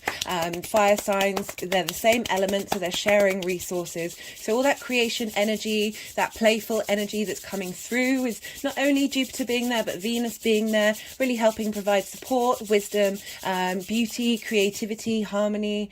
But there's a momentum here. There's a lot of momentum. As a fellow, I have my rising sign in Leo, so I'm definitely feeling that surge, that movement, that spark, that inspiration, and having all of that happening in your 5th house of creativity is a wonderful place for that to be happening.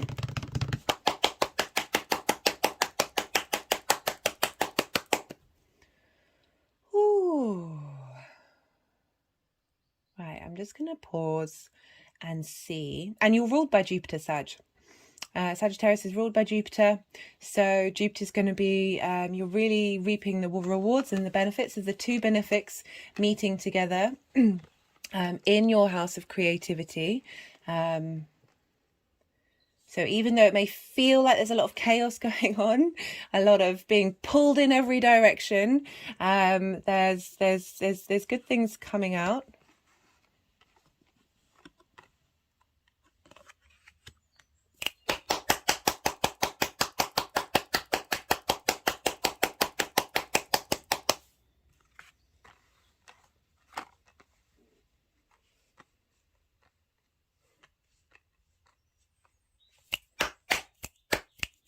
Lots of change, as I said. All that mutable energy is really being ramped up right now. As I said, you've got Mars. You've had Mars in your 7th house for quite some time, helping you reevaluate your relationships and the motivation and how to move forward with that. And we've got the 9 of Wands, and this is about someone who's been in a lot of battles, been in a lot of fights, but very committed to the cause, very determined, still able to stand up strong, be strong, despite clearly being a bit battered, a bit bruised. You may have been feeling burnt out, but there's a real resilience there within you. There's a real strength with that nine of Wands. And then we have the Tower card. The Tower card is bringing down structures that don't serve you. And this is a major arcana. This is coming from the outside world. This is releasing tension of things that you may not have been able to focus on yourself. It also may seem like a bit of a surprise. Sometimes Tower moments come out of the blue, and it may feel like they're knocking down something that you thought you needed or felt comfortable, and may make you feel a bit vulnerable. However, the Tower card is here. The card that follows the Tower card in the major arcana is the Star, and this is all about getting back to your authentic self, deep healing, hope, inspiration. So we need to have those Tower moments in our lives in order to be set free. And what I like about how the energy's moving forward is we've got the 7 of Wands and we've got Justice.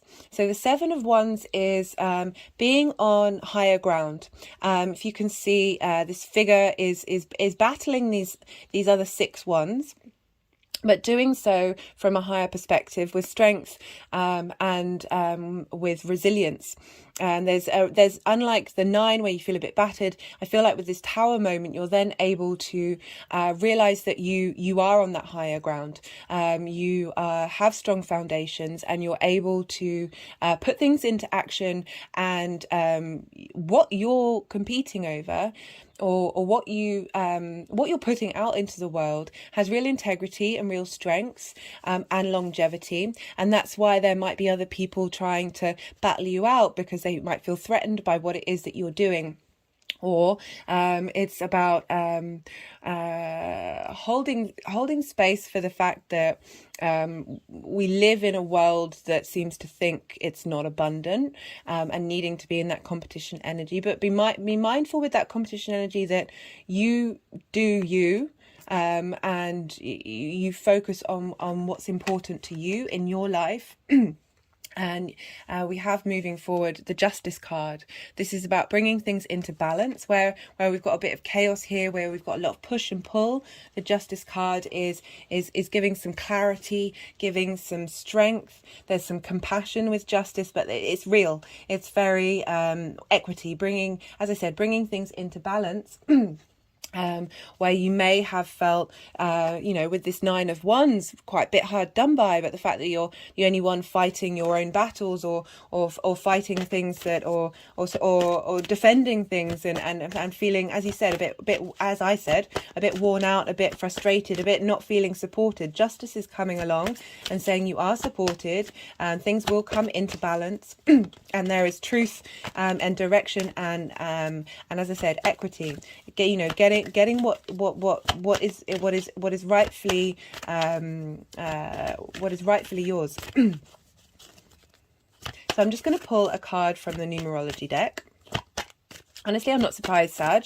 Of all the mutable signs, you have, it will depend on, this is in general, so you'll have things in Sagittarius whereas the other mutable signs might not, and so whoa, got the Change card. I just have a feeling that they want one more. Either there's a guarantee of you having that grand fixed cross during this lunation. And so that is incredibly powerful energy. And as I said, you can feel overstretched. You can feel pulled from one direction to another. And it's really asking you to focus in on your needs and what it is that you truly want. Don't get swept away. Like, be still. Even though there's a lot of big energy and there's a lot of movement in these cards. Having pride in your actions and what you've been doing. Don't get beaten down. Don't feel that the competition, because you know sometimes this figure doesn't quite realize that they're on higher ground. They've got they've got odd shoes on, if you can see here. That could be a sense of unsteadiness, but it isn't there. It's okay, that unsteadiness is being broken away, so you're then able to enact change and bring in balance and harmony into your life. Yeah, a lot of mutable energy.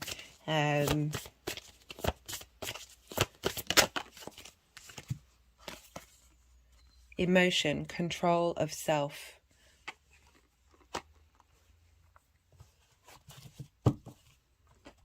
Just wait, do they want another one? Okay, let's do another one.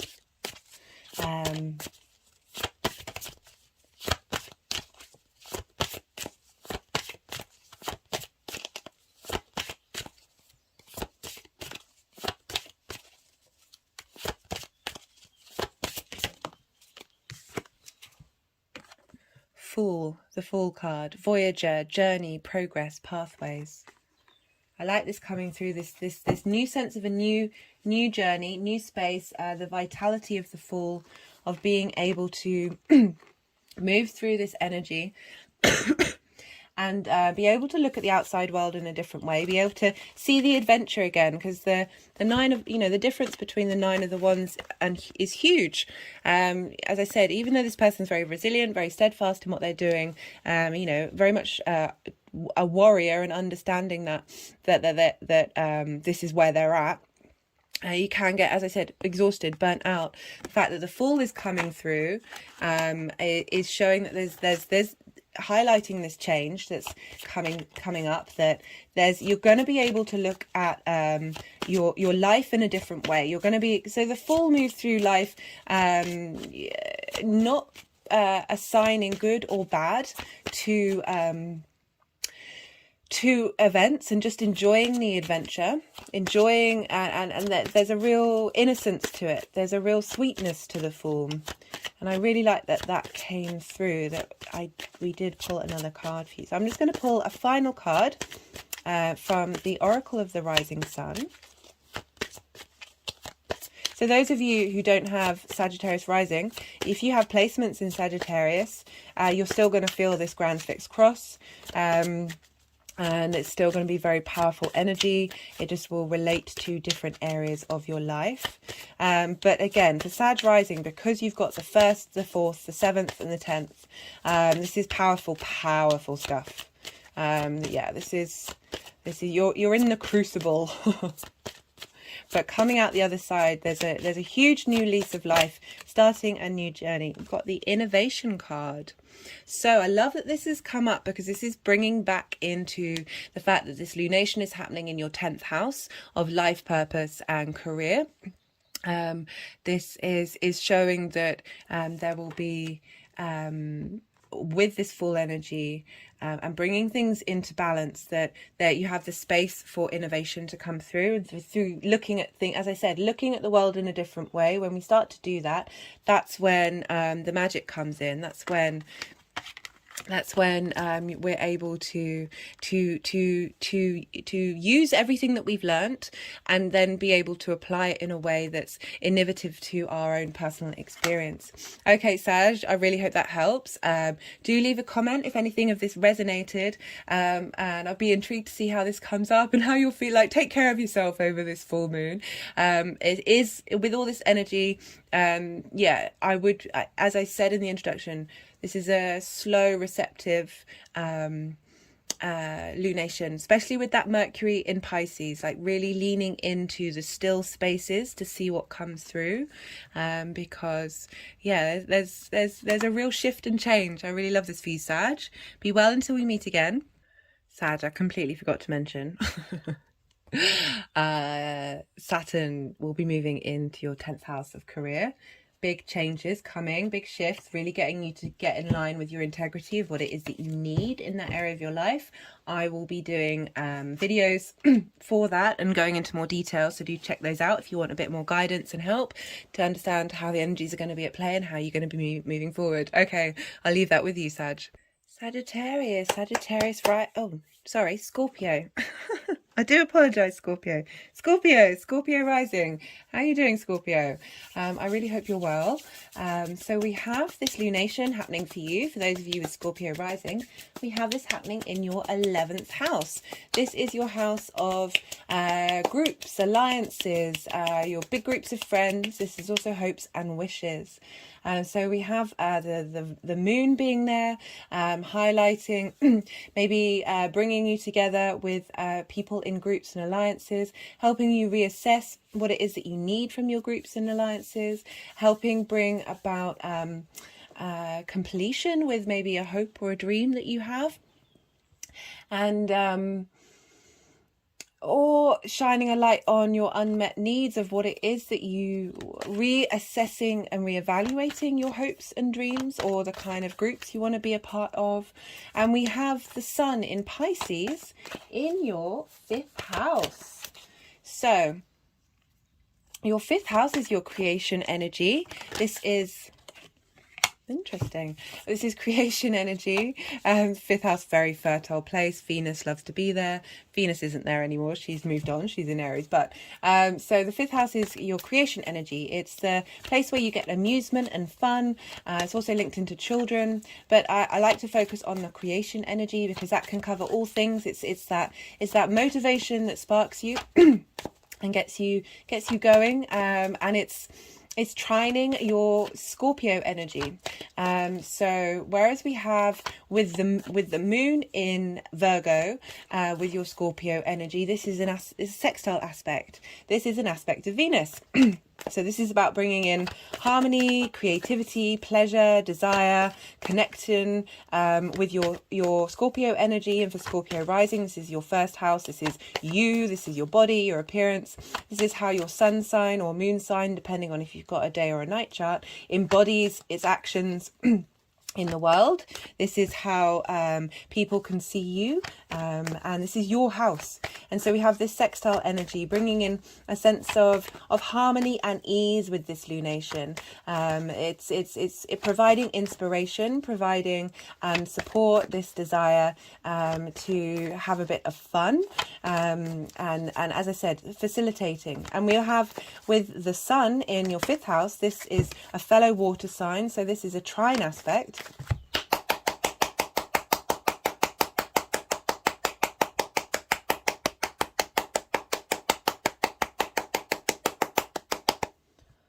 Ooh.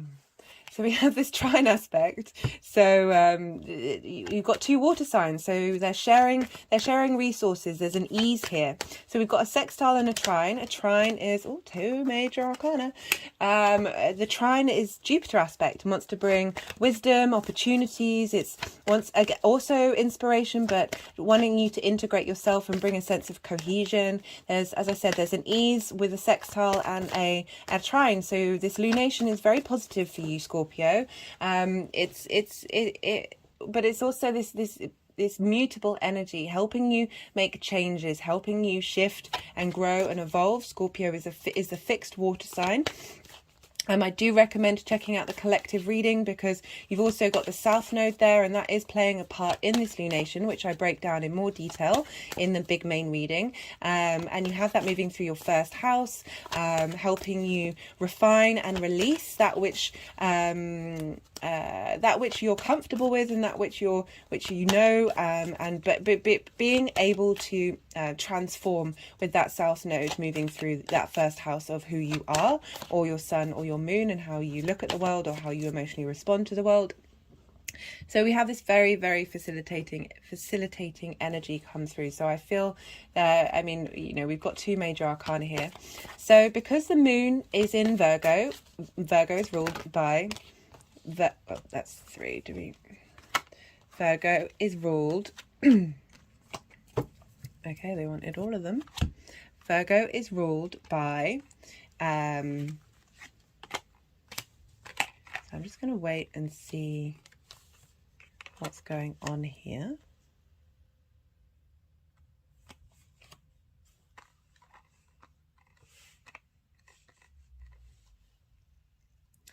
Virgo is ruled by Mercury, which is also in the sign of Pisces, in your creation energy.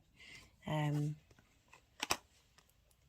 there's a stillness, there's a slowness to Mercury and Pisces. This is really asking you, as a fellow water sign, you are able to tap into your emotional intuition and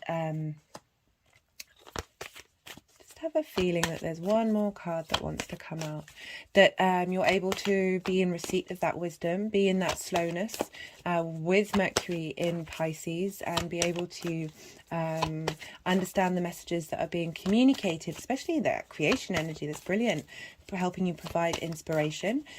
We also look to where Jupiter is, because Jupiter rules Pisces, and Jupiter is in Aries in your 6th house, and he's also there with Venus. So you've got the two benefics moving through your 6th house. I should imagine you've been feeling very motivated to focus on your health, your routines, your work, feeling a lot of motivation to do this, a lot of drive of being able to start new things, get things going, get momentum going. And this energy is funneling into your creative energy. So not only do I feel that this is inspiring you to maybe do different health things or tackle your work in a different way. I did have a feeling that there was a different card that wanted to come up, that not only are you inspired in the 6th house of your life, but also that energy is funneling into your creative energy. So you might be getting the resources of those benefics in your 5th house of creativity. But the 6th house is in conjunct Scorpio. And that in conjunct can feel a bit difficult, a bit restless. So there's maybe a bit of frustration. But with the benefics moving through there, it's really helping you work through that and find and amalgamate the perspectives of Scorpio and the perspectives of Aries together. So we've got quite a lot of cards for you, Scorpio. Not that surprising, considering we are dealing with Pisces here, which is a fellow water sign. So we have, for the energy leading up to this, we have the 5 of Swords. This is about picking battles that may not have been worth the fight. There's a frustration with the 5 of Swords. There's frustrations with all the 5s. But with this, it feels like maybe it could be both picking fights with yourself that aren't worth it, or picking fights and feeling that there are lots of fights that you need to have in the outside world that have left you in a space where was it worth it? Was it worth having that mental state going into those areas of your life?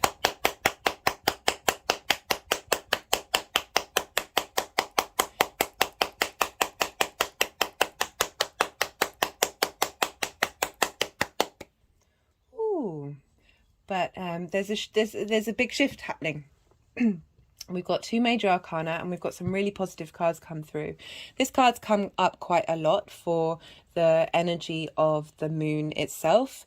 I talked a lot in the introduction about needing to be slow and still and receptive. And we've got the 4 of Wands, which is about rest.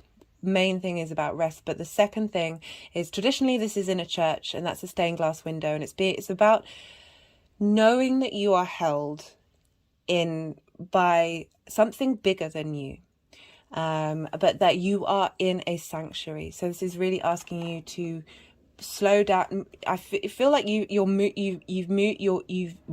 easy for me to say, you're moving away from this space, and you're transmuting this and changing it and reflecting on it. And perhaps during this full moon, it's important to do that reflection, find that stillness, see what comes up in that space of rest, because there's big transformation happening, because we have the Chariot and the Empress card being crossed by the King of Pentacles.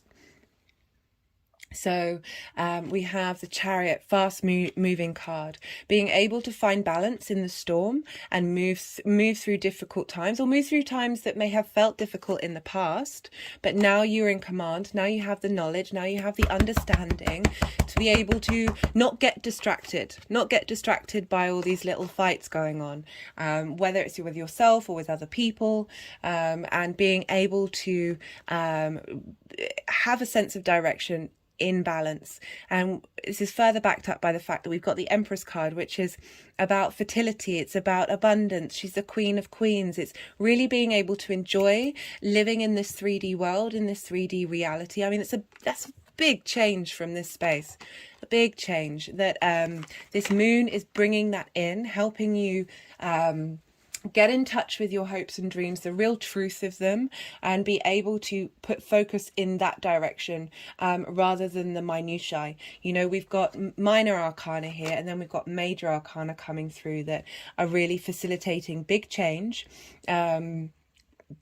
It's that balance between your creative energy and your who you want to connect with in terms of groups, meeting new people. But I really feel this is more linked into hopes and dreams for you during this one, because of I'm just getting the sense, because we're not connecting to people during this lunation. It's asking you to be in a state of pause rather than interacting with others. So I really feel it's tapping into the hopes and dreams side of things, and there could be the knock-on effect of the more you get in alignment with that, because arguably, I mean, I know we've got the King of Pentacles here, we've got the Three of Cups coming later. So I feel the more you align yourself with your alignment here, very much this is getting into alignment, moving away from this space of what it is that you truly care about. I talk a lot in the collective reading of really getting to the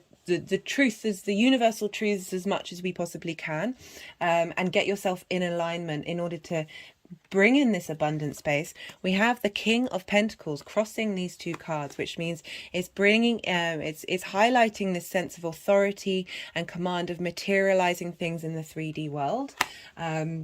I love that. There's a real strength there. There's a coolness. There's a steadiness to the King of Pentacles.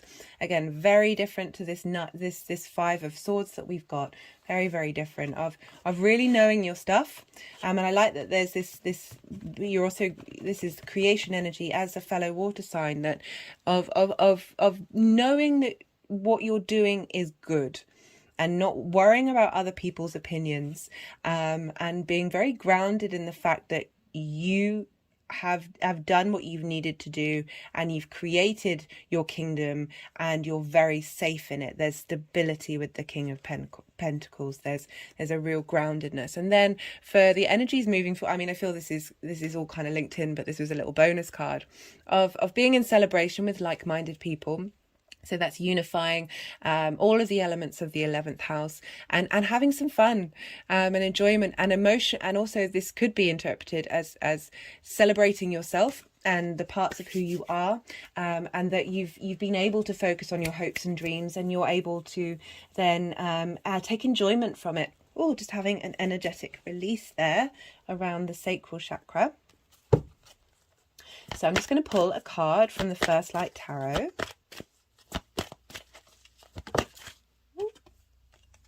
Adventure. Love that. Love that. And I'm going to pull another card from... Oh, sorry, that was a numerology deck. I'm just going to pull a card from the First Light Tarot.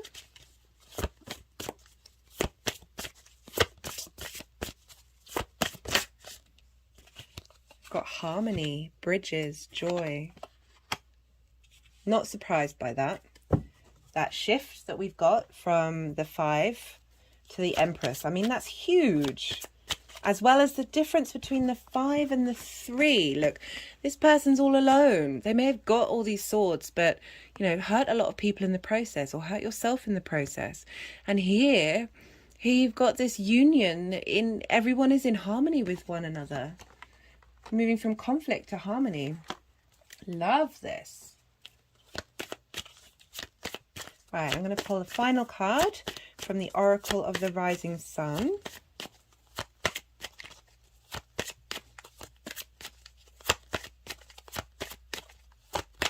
Yeah, as I said, there's a lot of facilitating energy coming through for you, Scorpio. And it's not just Scorpio risings. As I said, when I talk about the aspects and the kind of energy that's coming up, that still applies to any wherever Scorpio falls in your chart.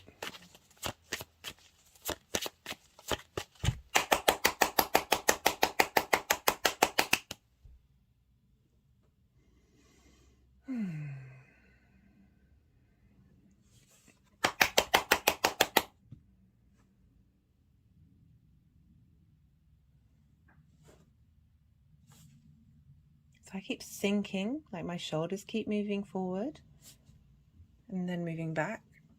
It's like there's some readjustment needs to go on, moving from, say, a slumped position of feeling less than, to a need to sit up straight, be straight in your power.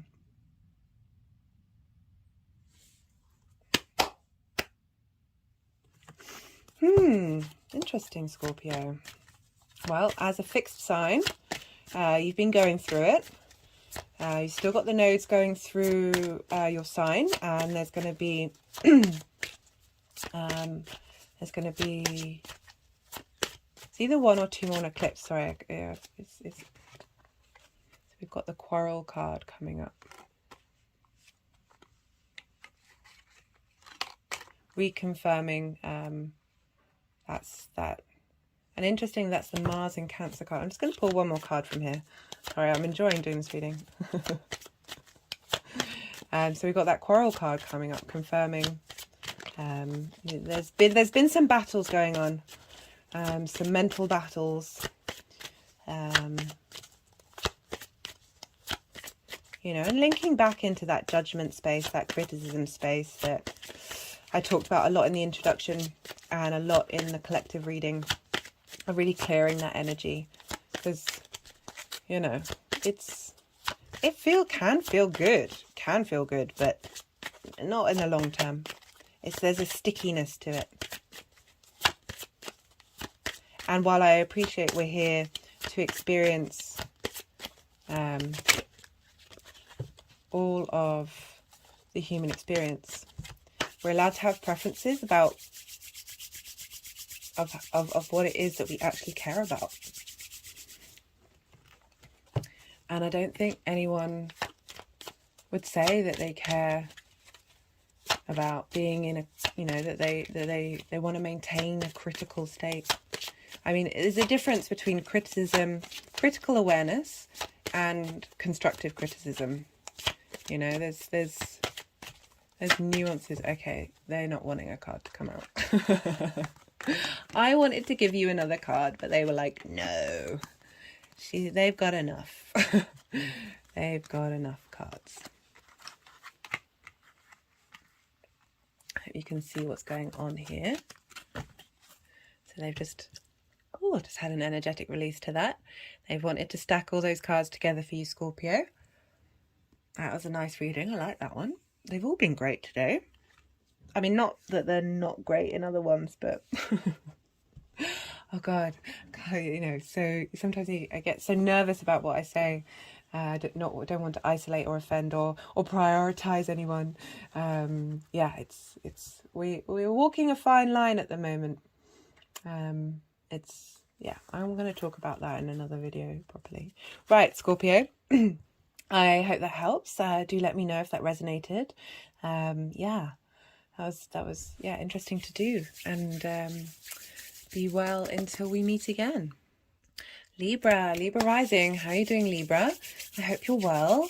So this lunation for Libra rising. Oh, wait, before I start, when I talk about aspects, for those of you who don't have Libra rising but have Libra placements, or you're just tapping into the Libra energy, when I talk about aspects, those will relate. They're still present in terms of how the energy is flowing into your Libra energy.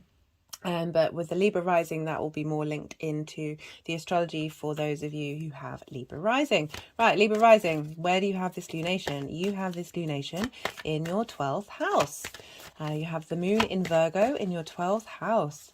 So the 12th house is the hidden house. It's the house of mysteries. It's traditionally, sorry if you can hear someone soaring. It's my next door neighbours. They've been redoing their house. So interesting, actually. Like there can be sort of disruption. There can be a lot of change happening in your 12th house during this lunation. And it's all about the concepts of who you are. And so reevaluating, rejigging, redoing, renovating that part of your life. Apologies. Particularly with the moon being there, because it's hidden from us. Of shining a light on your unmet needs. So let me go back to talking about the 12th house. So it's the house of mysteries. It's the things that we cannot see. It's the parts of yourself that are sort of potentially deep in your unconscious, that you find difficult to connect to. It can be a part of your chart and who you are that may be very personal to you, that you keep hidden and you don't share with others, and you haven't, or you may not have been able to integrate it into your chart. It may feel quite distant. Like there's lots of variations with this depending on where you are in your journey and what's going on in the rest of your chart. But it may feel quite alien to you, quite distant from you, and that you can't quite touch it. 12th house transits, super important. The work that we do there, I'm a big fan of integration. It's one of my main things that I talk about in this channel, that the more we integrate that area of our life, because sometimes we respond unconsciously from triggers that we don't necessarily understand, and it can create it keeps us blocked. It keeps us in a certain space. That the more that we do that 12th house work, the more we're able to move on to the first and then sort of start a new cycle. It can be a place for isolation. It can be a place for grief, because the more that we unpack the 12th, the more we surrender and release and integrate older versions of ourselves. But we might mourn that past version of ourselves, but they're still within us. They're still within us. I very much see that every step along the way is still contained within us. It's about making sure that we don't respond in a way that is blocking our light through triggers and traumas. So the moon moving through here, it's also a house of mystery. So I've said in numerous videos that during a 12th house perfection year, when Mars moved into my 12th house, my body got activated, and I spent a long time engaging with these energies and exploring them and understanding them. And this didn't quite come out of the blue, because it was happening almost on and off a year in advance, but it really kicked off in that 12th house. So it's very much the occult, the things that aren't tangible, the things that cannot be seen can be accessed when we have things going on in our 12th house. And you have the moon there, the full moon with Virgo, so helping you work out, shining a light on on parts of you that may be hidden. Maybe you've been doing the work and it's sort of, you're reaping the rewards of that, and then the universe might test you a little bit to see if you've really integrated those parts of your life. I've got this strange energy in the back of my heart chakra. Libra, you are ruled by Venus. Oh, just had an energetic release. Well, that was interesting. So the more that we integrate, the more Virgo is very much linked into the earth, into the body, like doing grounding practices during this time, going for walks, eating good food that is really good, healthy for you, healthy for your body, helping allow your body to communicate with it, and then being able to hopefully potentially reveal things to you that might be hidden. And you know, maybe you've got a crystal that you really like, that you connect to, that you spend time with during this time. Anything that's kind of connecting to the tangible. You know, it's interesting having an earth sign in that house of being able to use use the earth, use the tangible space to be able to connect to those hidden parts of who you are. And you have the sun in Pisces in your 6th house. This is your house of, this is the house of work. This is the house of health. This is the house of routines. You need to put in the work in order to establish a routine to take care of your health. It's also about earning money to survive, and it can be linked into pets as well. But so we have this balance between that which is hidden from yourself, your unconscious, and your physical body, and how to maintain that health. And it's very important we get these into balance, because they feed into one another and they help and support one another. So I like that this full moon is here. We've got an opposition, which is all about bringing things into balance. You have the sign of Pisces there, this ability to connect into really imaginative and creative ways of taking care of your health. You might want to go swimming, have a long bath with that water energy coming through. So because the moon is in Virgo, ruled by, and the moon is Virgo is ruled by Mercury. So we look to where Mercury is, and Mercury is in your 6th house, in Pisces. There's a slowness, there's deep wisdom with Mercury in Pisces. You just have to give Mercury time. This moon is very much about rest and space, and not trying to rush things. So we've got some interesting cards coming up for you, Libra. But first I want to talk a little bit more about the kind of aspects Virgo and Pisces is making to Libra.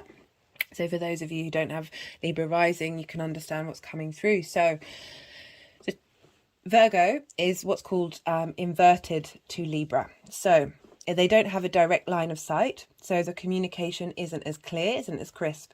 It's more of a felt sense. It's more of an embodied sense. So it's you can't quite put your fingers on it, but it is accessible. But so there isn't a great deal of I want to say clarity, but I feel like we can access the houses next to each other. Like in the traditional astrology, they were deemed houses that were really quite difficult to connect to. But I'm very much of the practice of we're able to tap into these things, but just in different ways. Just realize that they might be a bit more subtle. And you have Pisces is what's called an inconjunct to Libra, and this means they traditionally don't have anything in common. They are of different elements, they are of different modalities. Libra is cardinal, you start things. Pisces is mutable, it's changeable. You've got a lot of mutable energy here, Libra. Hi Libra, sorry, your reading got cut off. I might integrate these videos if I've got time, or this might be a separate little mini reading. Accidentally tapped the phone in the wrong way. Where was I? I was talking about how they don't have a lot of in common. Inconjuncts can feel a bit uncomfortable. is about trying to bring these things into balance, you've got air and water, this desire to start things, Libra, is utilizing that mutable energy to understand what's probably best to start. So you've got a lot of change happening here, really facilitating your growth. We've got some really lovely cards coming up for you, Libra.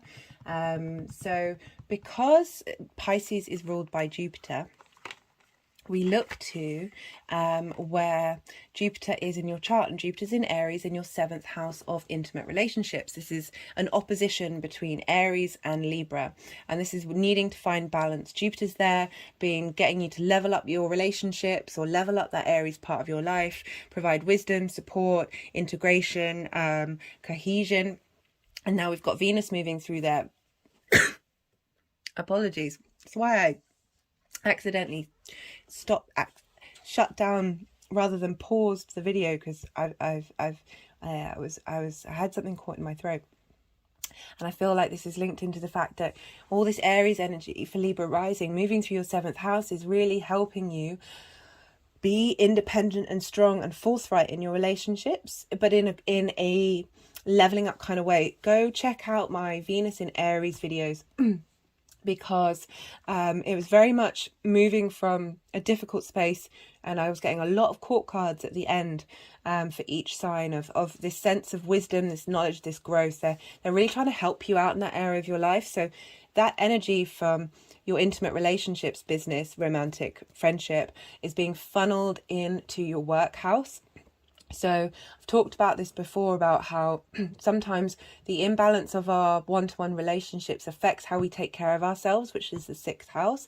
It gets in the way of us being able to nurture ourselves and hold space for that area of life and prioritize it over imbalanced relationships. And all this Aries energy is really helping you level up that space of your life. And then that's funneling into your 6th house of health, work, routine, really helping you get to grips with those things. And the Sun moving there and Mercury moving through there and Saturn's going to be in there soon is really going to give form and structure to and integrity and responsibility to that area of your life, which long term is going to serve you for the rest of your life. That's a wonderful cycle. And what I love about this moon in Virgo being in the 12th is really highlighting to you the things that you need to heal. Virgo is very much a healing sign. It wants to fix, it wants to help. That 12th house wants to help you. And integrating that with that Libra energy of that's the social air sign of wanting to find harmony in communication with others, of this lunation is getting you to focus on you.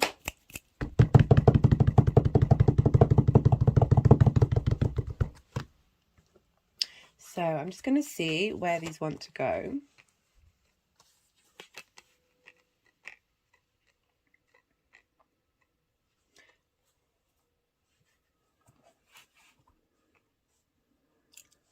So we have for the energy, no,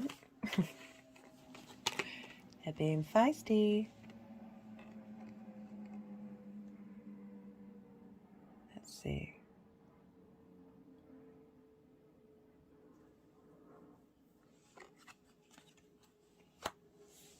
Yeah, I just had a feeling that there's another card at play here, Libra. That's happened in quite a few of these readings. The energies are being very generous with the amount of cards that are coming out. But yeah, you just get a sense sometimes when you're not getting the full story, and I really want to know what this full story is. I mean, you've got great cards here. You've got the Wheel of Fortune, very positive card. Page of Cups, positive. Ace of Cups, beautiful. New lease of emotions.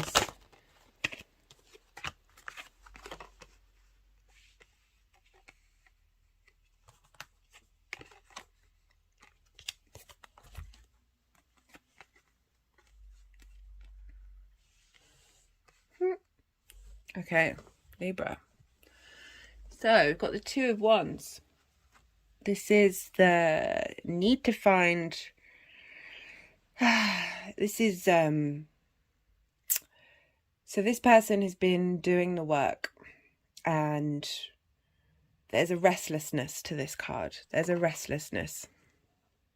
You've been planning, you've been careful, but there's itchy feet. If you see, this figure has the whole world in their hands, like, but there isn't momentum yet. And this is asking you to respect your decision-making processes, to respect where you're at and how you've been, because you have been putting in the work, despite what it may potentially feel like, because you see the figures looking out into the ocean, into a new journey, into a new, that's why I mean there's a restlessness, there's a frustration of where you're at right now. But this is a very important card, because we need to build foundations, we need to build strengths and that ability to then go on a new journey, because we've got for this lunation the Wheel of Fortune. And this is a Jupiter card. This is about a change in fortune. This is moving on the up and up. This is a shift. This is this having done the work. You may not have necessarily put it into practice, but you've got everything that you need. And the Wheel of Fortune is shifting and changing, and getting you to a space where you are then able to move forward. And we've got the Ace of Cups and the Page of Cups. And I love this because this is such fresh new energy, after this restlessness, this slight impatience, and maybe not realizing that you've got everything that you need and you're doing everything that you need to do, and just looking, the grass is always greener sometimes. But this is really showing that you're moving into a space where you're replenished, you're renewed. There's a new journey. Like the page is heralding in something new. There's a vitality here. There's creativeness. There's energy. There's movement with these two cards. A new sense of love of who you are and all the parts of who you are, and being able to be more inspired by the journey that you've been on, and being able to move forward. I'm just going to pull a card from the Oracle of the Rising Sun. And so because Mercury is in Pisces, and Mercury rules Virgo, but Pisces is ruled by Jupiter, and Jupiter's in your 7th house of one-to-one relationships. So I do feel like this is coming in. There's this shift and change that's bringing a sense of renewal in these hidden parts of your chart, the 12th and the 6th, the ones that may feel a bit frustrating. And the energy of Jupiter, all that fire energy, is funneling into your 6th house, which is also the 12th, because that's where Mercury is. So what's going on with what Mercury is affecting the house that it rules. And we also have Mercury also rules Gemini, and that's where Mars is, and Mars rules Aries. So they're all talking to each other, Libra. And Gemini, a fellow air sign, is your 9th house. We've got resourcefulness. Oh, that's a beautiful card. Let me hold that up for you. Resourcefulness. Okay, they want one more. So we've got Gemini, where Mars is. Sun in Libra. Harmony. I feel like you've been putting in the groundwork, Libra. You may feel a bit frustrated. You may have felt frustrated, but this is marking a change. So as I was saying, Gemini, where Mars is your 9th house, a fellow air sign. So what's going on with Mars has been funneling in to your Libra energy. And this is a trine aspect. This is about providing opportunities, wisdom, integration. You're sharing resources. So everything that's going on in that Gemini area of your chart is funneling into your Libra, and vice versa. So for Libra rising, music, getting on the right vibration. Just had a release there. Ooh, just had a really nice release there. Yeah, music I always link into vibrational levels, and it feels that we're shifting gears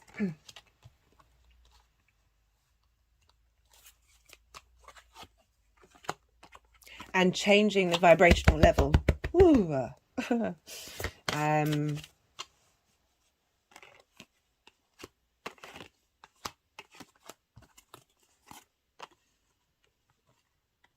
Where there's more ease coming through. Just having another vibrational movement through my body. Ooh, and an energetic release.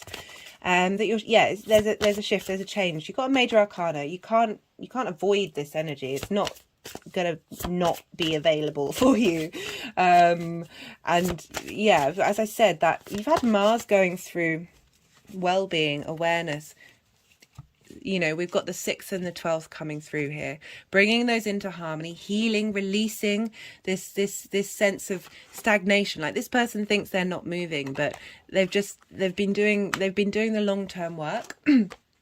And yeah, real big shift, because the reason why I'm talking about Mars is because Mars is squaring Virgo and Pisces, and so we look to where Mars is, because it's a T-square. We've got an opposition and 2 squares, and the release point is where, so say that's Virgo, say that's Pisces, say that's Virgo. We've got Mars here, and this opposition funnels through there. So Mars has been, you've had a great trine with Mars in your 9th house of philosophies, big picture, how you map out the world and the universe, and then how you apply that in the outside world. So Mars is helping you be motivated to understand your philosophies, connect to what gives you passion and what drives you, and you're getting a lot of facilitation and support coming through with that. I'm loving this for you, Libra. I think that's everything that wants to come through today. You know, as a air sign, the ability to tap into frequencies and vibrations is at your fingertips. So, you know, maybe listen to the music that you love during this full moon. Get yourself in that right mindset. You don't have to. I don't think it's going to make any difference to where you're headed. But yeah, I'd love to hear how that resonates, Libra. Be well until we meet again. Hello everyone, so I'm going to be doing the chakra energizing session. So I've just pulled a few cards off camera that wanted to be here with us today. They're trying to get me to go here, but then you guys can't see. Let me zoom out. There we go. See where, so I'm sorry, I'm a bit new to doing this on the channel. So we've got the two of Cups here. We've got the Knight of Cups, the 3 of Pentacles, and the Guru. So really helping bring about emotional support and integration in order to connect to our own truths. This card came up in the collective reading, and this wanted to be here. I've also got a piece of black tourmaline, which helps absorb internal negativity and external negativity. So I want to energize the root chakra, please, for the collective. So I talked, so this is just going to be a little quick energizing after doing the clearing. We cleared the chakras at the beginning of this video. So this is just bringing things, they've been brought into balance and now they're going to be energized.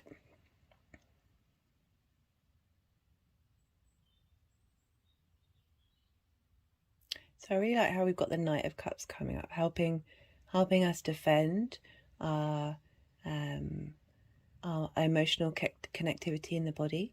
Can we energize the sacral chakra, please, for the collective?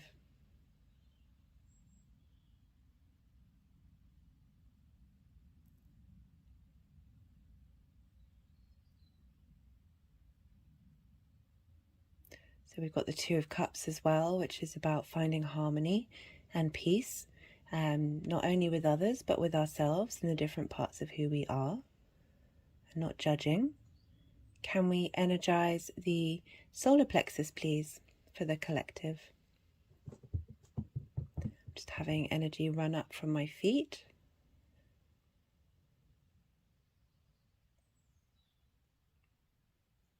and right up my spine. Can we energize the heart chakra, please, for the collective? Had an energetic release there. Can we energize the throat chakra, please, for the collective?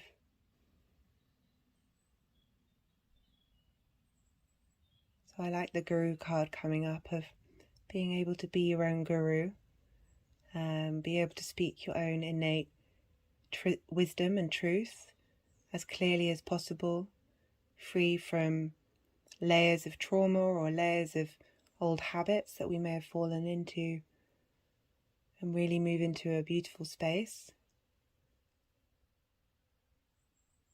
Because we've got the Three of Pentacles. Can we energize the third eye chakra, please, for the collective?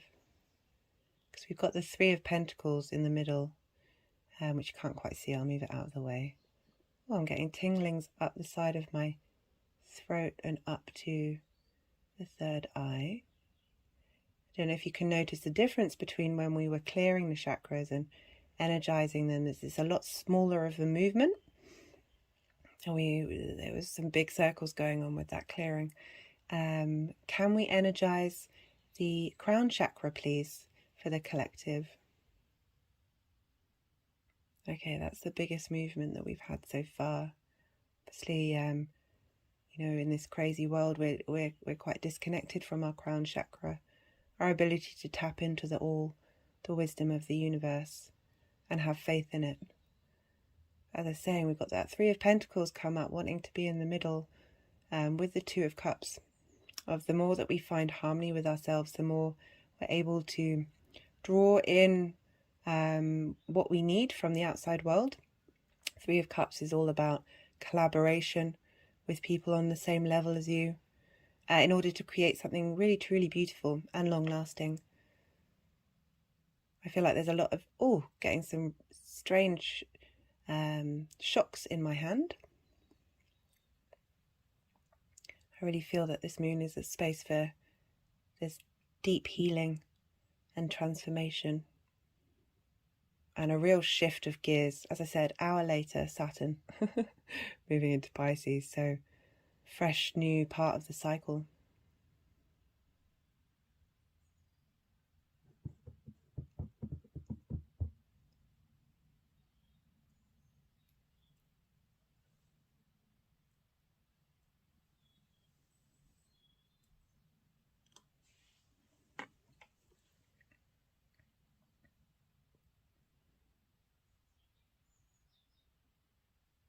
So this is going of integrating these cards together.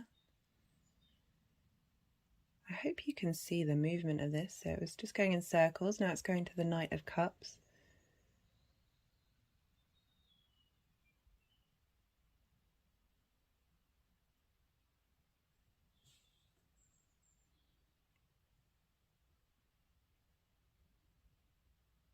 I'm getting quite a lot of strange sensations over my body right now.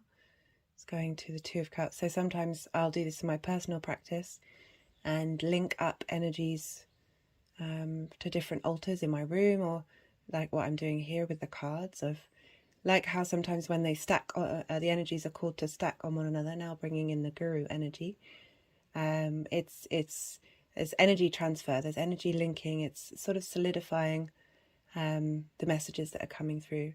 And now moving to the Three of Pentacles. I really like how love is at the foundation of this. It's so important. I was listening to someone today who was talking about how, higher mind philosophies are the only way we're going to get out of this. And I was like, I just wanted to yell. No, it's the heart. It's the heart. It's the heart. It's the heart.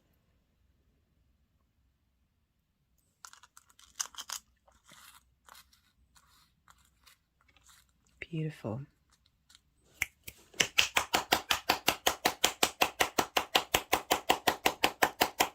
Just going to zoom in a bit for you.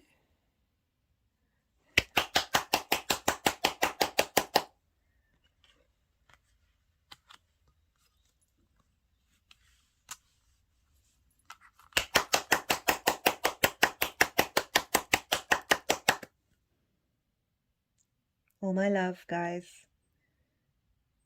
Be well out there. Keep strong. You got this. You're perfect.